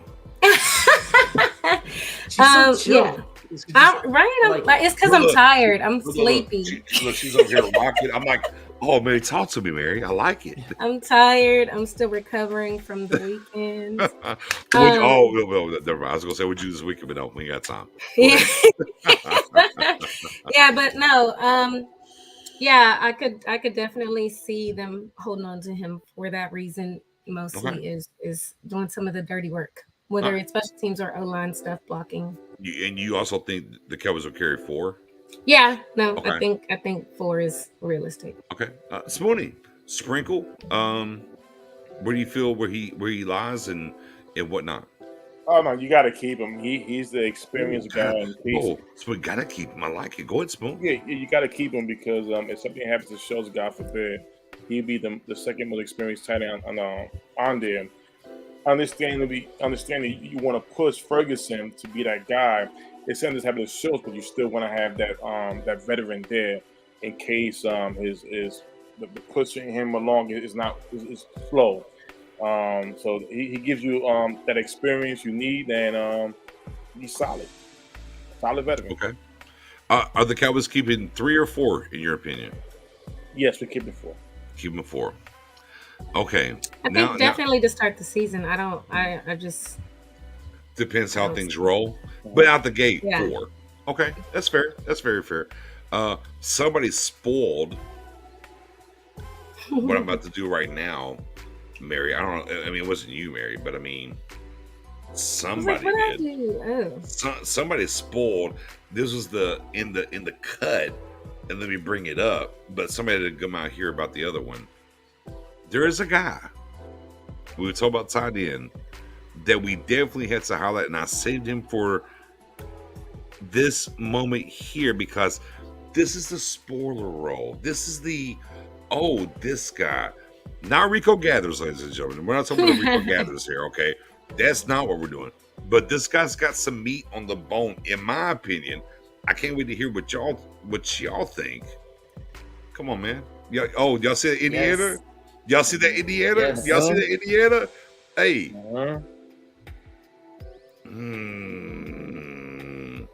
Things get deep now because, again, I ain't y'all. Everybody says 4. All right, so the 4 pulling up. Schultz, right? McKeon, Sprinkle, and, of course, my guy, Ferg, Big Ferg. Oh, yeah. Shots to our guy. The mod extraordinaire for us on the Facebook and in the YouTube channel. His guy. Mendoza's guy. Let's bring him up. Peyton Hendershot, Professor O. Does this guy got a chance to unseat? Maybe. Look, to me personally, and I'll say this: Schultz, Ferguson, kiss the baby. It's a wrap. They're on the squad. McKeon or Sprinkle, Hendershot with a chance. Yes. So if you're looking at the graphic right now and you're looking at the yardage, you're not saying wow. If you watch the 2021 film, the quarterback play in Indiana was absolutely atrocious. It was so bad. If you watch Ty Freifogel, another guy from Indiana we brought up when we talked about a wide receiver breakdown, it was the same thing. Like it's almost unfair to compare their film. It's a lot like watching the Cowboys preseason last year in the fourth quarter when you're trying to get a feel for those down roster guys, what they can do, and the quarterbacks just can't complete basic like out routes and comebacks and things like that. That's how bad it was. If you look at any of his other stats, he was right there with a lot of the tight ends that got drafted in the second, third, and fourth rounds this year. He's very, very good as a yak receiver. He has really good hands. He's a decent athlete. He's not great, but he looks quicker on film than he timed. I like him a lot. I think he has a very good chance to make the roster. Very good. Like, can't say he's a lot. I think he's a guy in training camp. Fans are going to be excited about. No. No. You hedge bets. Hold on. Oh, you hedge bets. You do hedge bets. I was watching your head, your body motion as you were talking about it. I think you want to lock him in. It's okay. Lock him in if you want to. I mean, why not? Let's go. Why not? It's July 6th. Why not? I think he has a good shot to be a tight end 4 on this roster. I just do. I think he adds a lot. Like, again, if I compare him to Sean McEwen, I think he's the better prospect. I just do. And I know that Sean McEwen's a guy that I do. If you look at what he did, watch the tape. He's the better player in college than what McEwen was. I don't know where McEwen's at now in terms of development, but I don't think that's a hot take. I think Hendershot was the better prospect. So, yeah, I'll lock it down. Hendershot makes the team. Why not? Ooh. Professor O's classes in the building. We didn't know it was going to show up. I like it. Spoonie, I ain't going to lie to you. I was watching you. Yeah, look, if for anyone who ever watched Anger Management, shout out to, obviously, Adam Sandler. And then, one of the goats in acting. And you got the meme where he's doing this right here with the beard. Y'all know. I was watching Spoon. I was like, oh, Spoon's like this. I'm like, Mr. Hendershot. And Mary, we already know about Spoon. Oh, yes. Long shots. We know what it is. Come on, Spoon, walk through the door then. What is it? Oh, no, listen, I'm 100% with what P.O. just said. The only knock on Hendershot was he had a dispute with his girlfriend. That's one of the reasons why he slipped, for the draft process. But he gives you everything you pretty much want at a tight end. I object. I need to use my object card. Wait. Boom, go. Boom. Okay. Is it really a major reach to say that an undrafted free agent is going to beat out another undrafted free agent or a journeyman tight end? Is that a reach? Like, not at all. How is that a reach? Not at all. What part of that was a reach? I need to know. TC915 is my guy. We have had many great conversations. Yeah. But that is not a hot take. I'm talking about a roster spot down there, tight end 4. Like, come on. The guys he's competing with, again, are an undrafted free agent who's done nothing in the NFL or a journeyman who's done nothing but block in the NFL. Is it really that hot to say that he could beat them out? You're talking to me into it. I think he's tight end 3. Ooh. Okay, so this is I cut Spoonie off. My apologies, about. Spoonie. That's all right. No, that's all right. Now, listen. He could be tight end 4, tight end 3, but next year, if Schultz not, he's tight end number 2. And at the end of the day, when it boils down, listen. I know Okay, that's a hot take. I didn't go that far.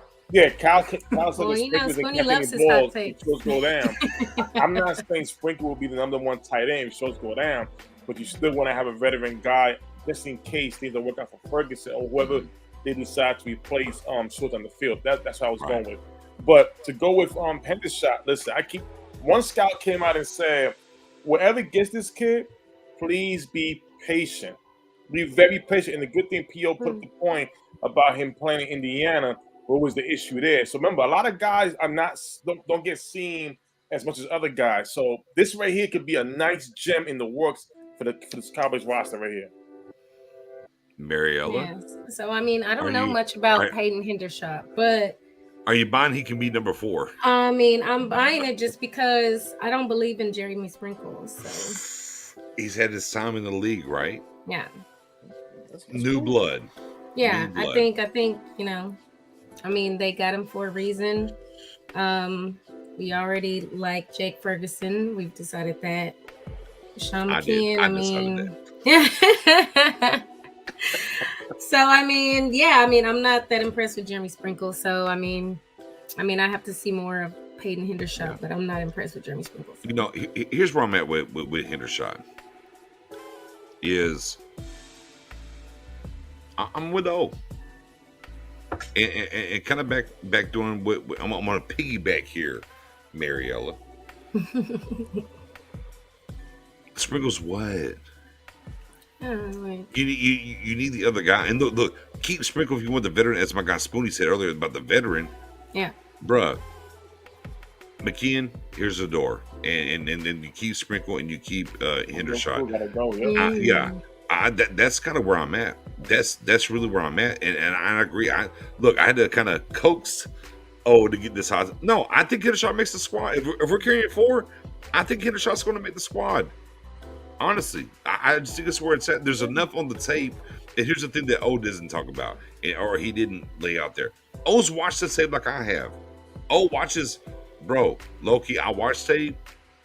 O probably, man, O be everywhere.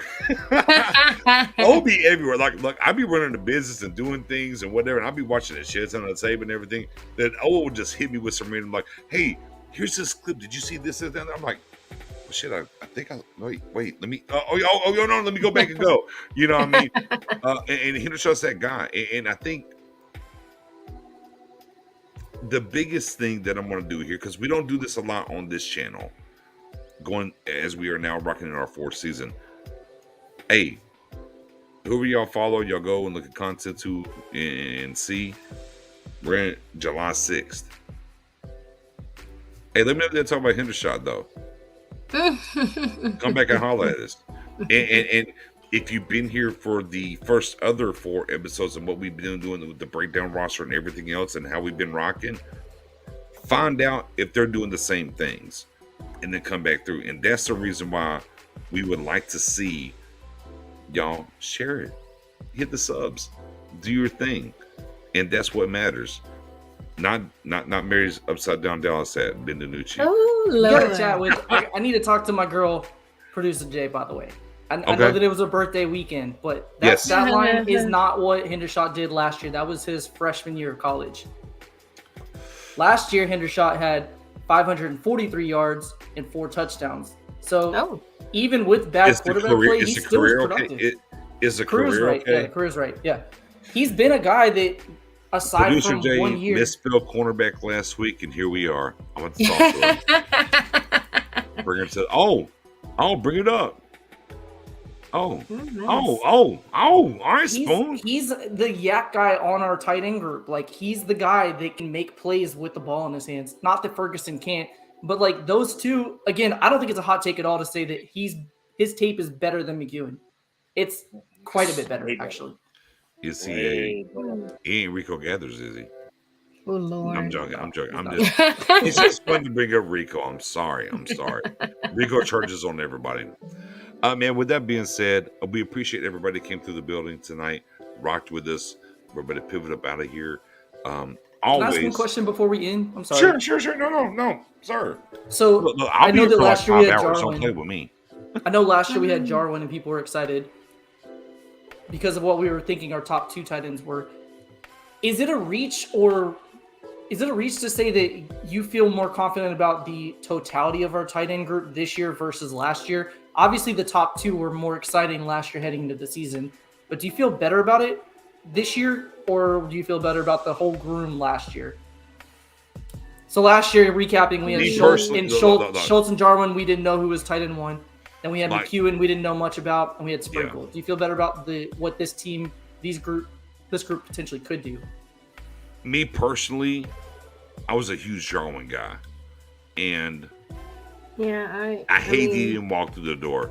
I think a healthy Jarwin in the right way could have been a top 5 guy. I really think the talent of Jarwin could have put him in. When we talk about the Kelce's of the world and different things and what he could bring to the tight end position, I'm not saying he would be Kelce, but I think he was more in the realm of that than what Schultz is. And I think that matters within the construct of how that is. And that's even not just last year, but even the year before when he got hurt in the Rams game week 1, he was out for the year.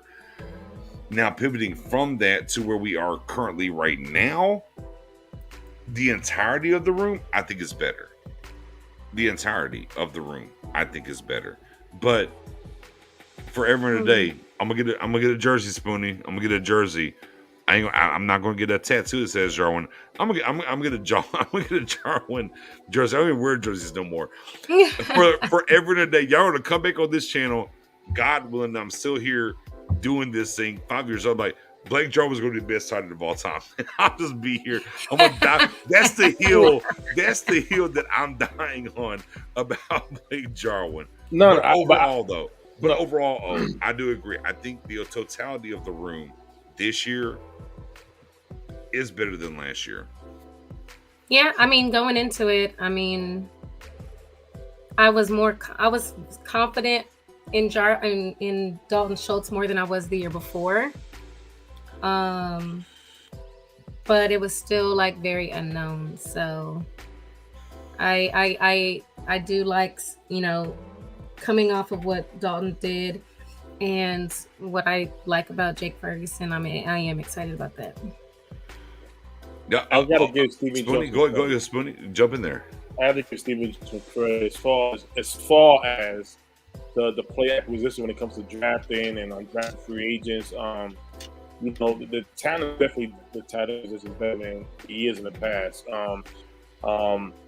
The one thing is that with Ferguson, and I believe BJ because I had to go through with the Blake Jarwin and give him the phone call at Giants Stadium live when he was playing up the Giants, 3 touchdowns in that game. Yeah, I called him. But I tell you this. He had a great game.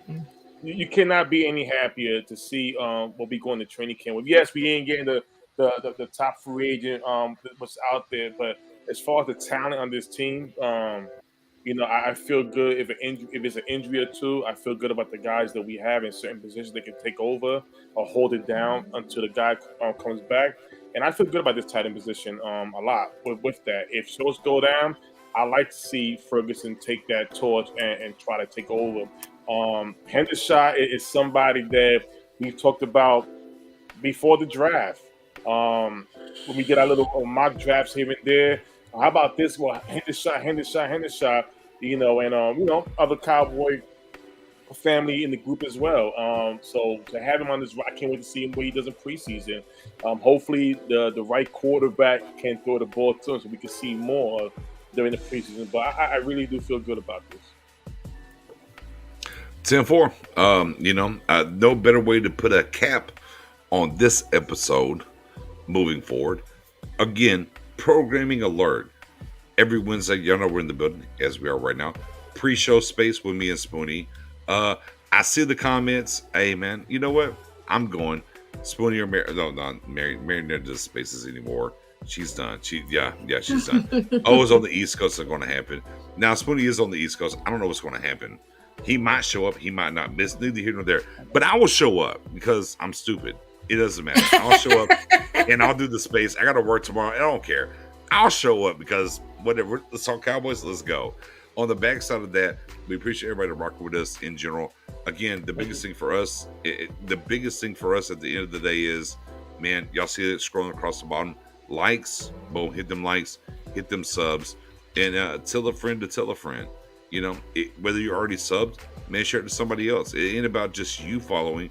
Make sure if you enjoy the content, make sure you tell somebody else, maybe they come through and they can rock with us as well. You know what I mean? But yeah, we will pivot up out of here. I will give me about 10 minutes. I will launch up a Twitter space tonight, and we'll get back into the building. I don't know, Spoonie. You might need to come help me. Them Commander fans Kayla was coming at us. Like all the questions. Boy, we was getting hammered. Yeah, Mary. Yeah. Them female fans was coming at me. Y'all doing the Lord's work. Oh, sheesh. I gotta give Washington fans props though. They show up for Twitter Spaces, whether it's one that they're hosting on their own or other NFC East groups. Like the Washington community, not their fans at the stadium or anything like that, but their Twitter fans are legit. They do a good job. So I'm not gonna give them credit for their team, but I'll give their fans credit. They're just happy because they got Carson Wentz. They're going to find out like Philly fans did that Carson Wentz ain't about. And then they were hyped last year when they got old guy over there. Like Mary, Nick asked them questions about Ron Rivera. It got quiet real quick. He was like, "How many years has he coached? How many years have they have winning seasons?" Oh my god! Like it got quiet really quick on him. On a side note, did you guys see Osa yet? Osa? Yes. Yeah. Yeah. Jesus Christ. Yeah, 10-4. With that being said, man, we're going to hold on, TC. Easy. I like stuff like that. See, I know you do, Spoonie. I can't get your answer. Well, Spoonie. Spoonie. Here's the thing, Spoonie. We can do that in the spaces. We can't do it here. I know. We won Dallas Church. You know what the business is. With that being said, Friday, y'all know the business. The Cowboys Happy Hour space launches 7:30 p.m. Central. We rock that. Then we pivot over here on this channel right here. And we do the Freestyle Fridays. Obviously, Spoonie's on board. Hey, no, I mean, Mary likes to live the nightlife. Maybe one time, y'all. I show up every once in a while. Yeah, we might get a little flash of Mary on Friday night on the Freestyle Friday. But on top of that, we have other content creators. And of course, it's not about the content creators. We take the Twitter space experience and we pivot over here. We drop the link. You can come up here, camera on. You don't even have to camera on to come up here and talk to us. And we let you get your takes off, whatever. We interact way more with the content and with the people that are rocking with us, and make sure they have a good time. And we rock out and do it that way and really give it back to the community and enjoy doing that. So I just want to call somebody out real quick in a nice way. Oh, yeah. Sure. Go for it. We need Mendoza to join one of our Freestyle Fridays. Mendoza's this guy that like Twitter space, even a Twitter space, even or space. He joins them, but he won't get up and speak. So Mendoza's this guy. You guys don't know. He's the greatest Cowboys gym in terms of knowledge that nobody knows about. Nobody knows this about. This guy is like, hey, have you heard about this quarterback from this Division III school that played against Missouri, whatever? Like, he's that guy where I feel like I'm watching a lot of film and know everybody. Mendoza knows gems about guys I've never even heard of. I didn't even know exist. So one day, whether it's this Friday, next Friday, week 1 Friday, you gotta get him on. I got low key. All of you I'd like to join, but Mendoza especially. Here's a deep cut. I got Mendoza on camera one time about maybe 2 years ago. I got him on here on the channel and got him on one time. I got him on. Since then, I have not been able to get him back. But you're not wrong. Like, he is a Cowboys treasure. Yeah. If you join the space Mhm. tonight, I know Mendoza's going to come back in. I'll ask him to speak. He might not, but I'm going to highlight him so y'all can just follow him, bro. He Yes. doesn't really You tweet know, that much. you know, Mendoza reminds me of. You ever seen the movie Charlie's Angel? Yeah. Oh, You yeah. never Charlie. see him. He gives you all the great information you need, everything you need. So, can I see you? No. Where you at? He's a solid assassin. Great guy, man. Great Yep. information. Yeah, tenfold. Listen. We won Mendoza. Hashtag we won Mendoza. Yeah, let's go. Yes. Thank We you. won. Yes, Yeah, he's our let's Alfred. go. He's our Alfred. He's the guy. Yeah. Like we're out here with all these cool gadgets, Batman. People are like, Yes, yes. seeing our thing, and he's the one making it. Oh, no. It's Mendoza. What's his name? Fox. There you go, Fox. There you go. We won. Yeah. Oh, look, Keep in mind, Yeah. Friday, guys, for everybody here, the link's up, like Nick said. You don't have to have your camera on. If you don't have a setup and you don't feel comfortable doing that, no problem. You can. It'll just show a black image with the little logo of your name, and you can just chat Hold just on. like a Twitter space. Hold on. Look, I'm gonna show him real quick. I think I can do it over here. Wait a minute. Wait.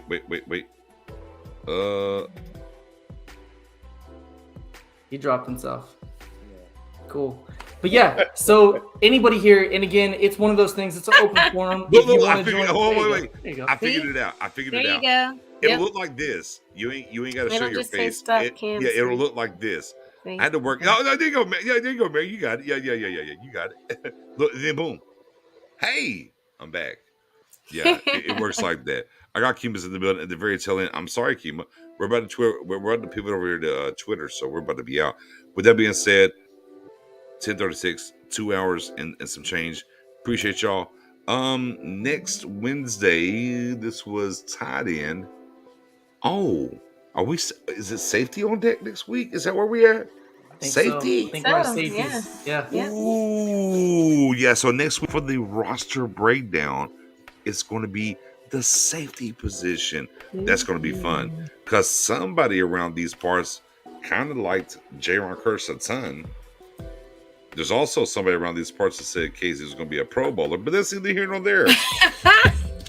Neither here nor there. Here's the Never thing. heard of that guy. Hey, here's the thing. Here's the thing. It might be the same person. He loved them both. Could be. Guess what? Cowboys Nation, we all love them both because we're like, thank God we're getting some safeties in here. Yeah. So it's going to be a Honestly, fun time. 2 weeks through the season, I felt totally valid with my take. I'm like, You're out yourself. got it. I didn't say nobody Exceptions. good. I don't care. I'll myself. Last year, heading into it, I was like, KZ had that big year of interceptions with Dan Quinn. He's going to be the center fielder. First 2 weeks of the season, 2 takeaways. I'm like, nailed that one. Then he had the DUI, and everything just kind of went downhill from there. So It is we got Just Malik drives Hooker me now, too. which we're going to talk about next week. 10-4. Good times. Next week, roster breakdown series continues. Obviously, news and notes and what we have in between now and then we're doing the safety breakdown next week. We appreciate y'all. We'll get y'all out of here. I'll be on Twitter. Y'all follow me on Twitter. _guy Nick. Don't worry about Steve Never Dies. Shout out to producer Jay dropping that on me. But over there, follow us. We'll move around. We'll talk. Spoonie, I'm sorry.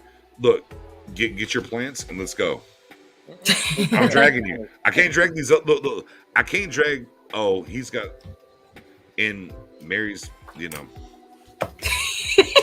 So when you're coming over, I'm sorry. It is what it is. We'll see y'all on the backside. Give us about 15 minutes. We'll be on the Twitter space. Come through. It's gonna be a fun time. Next week, Wednesday. We'll see y'all. Okay.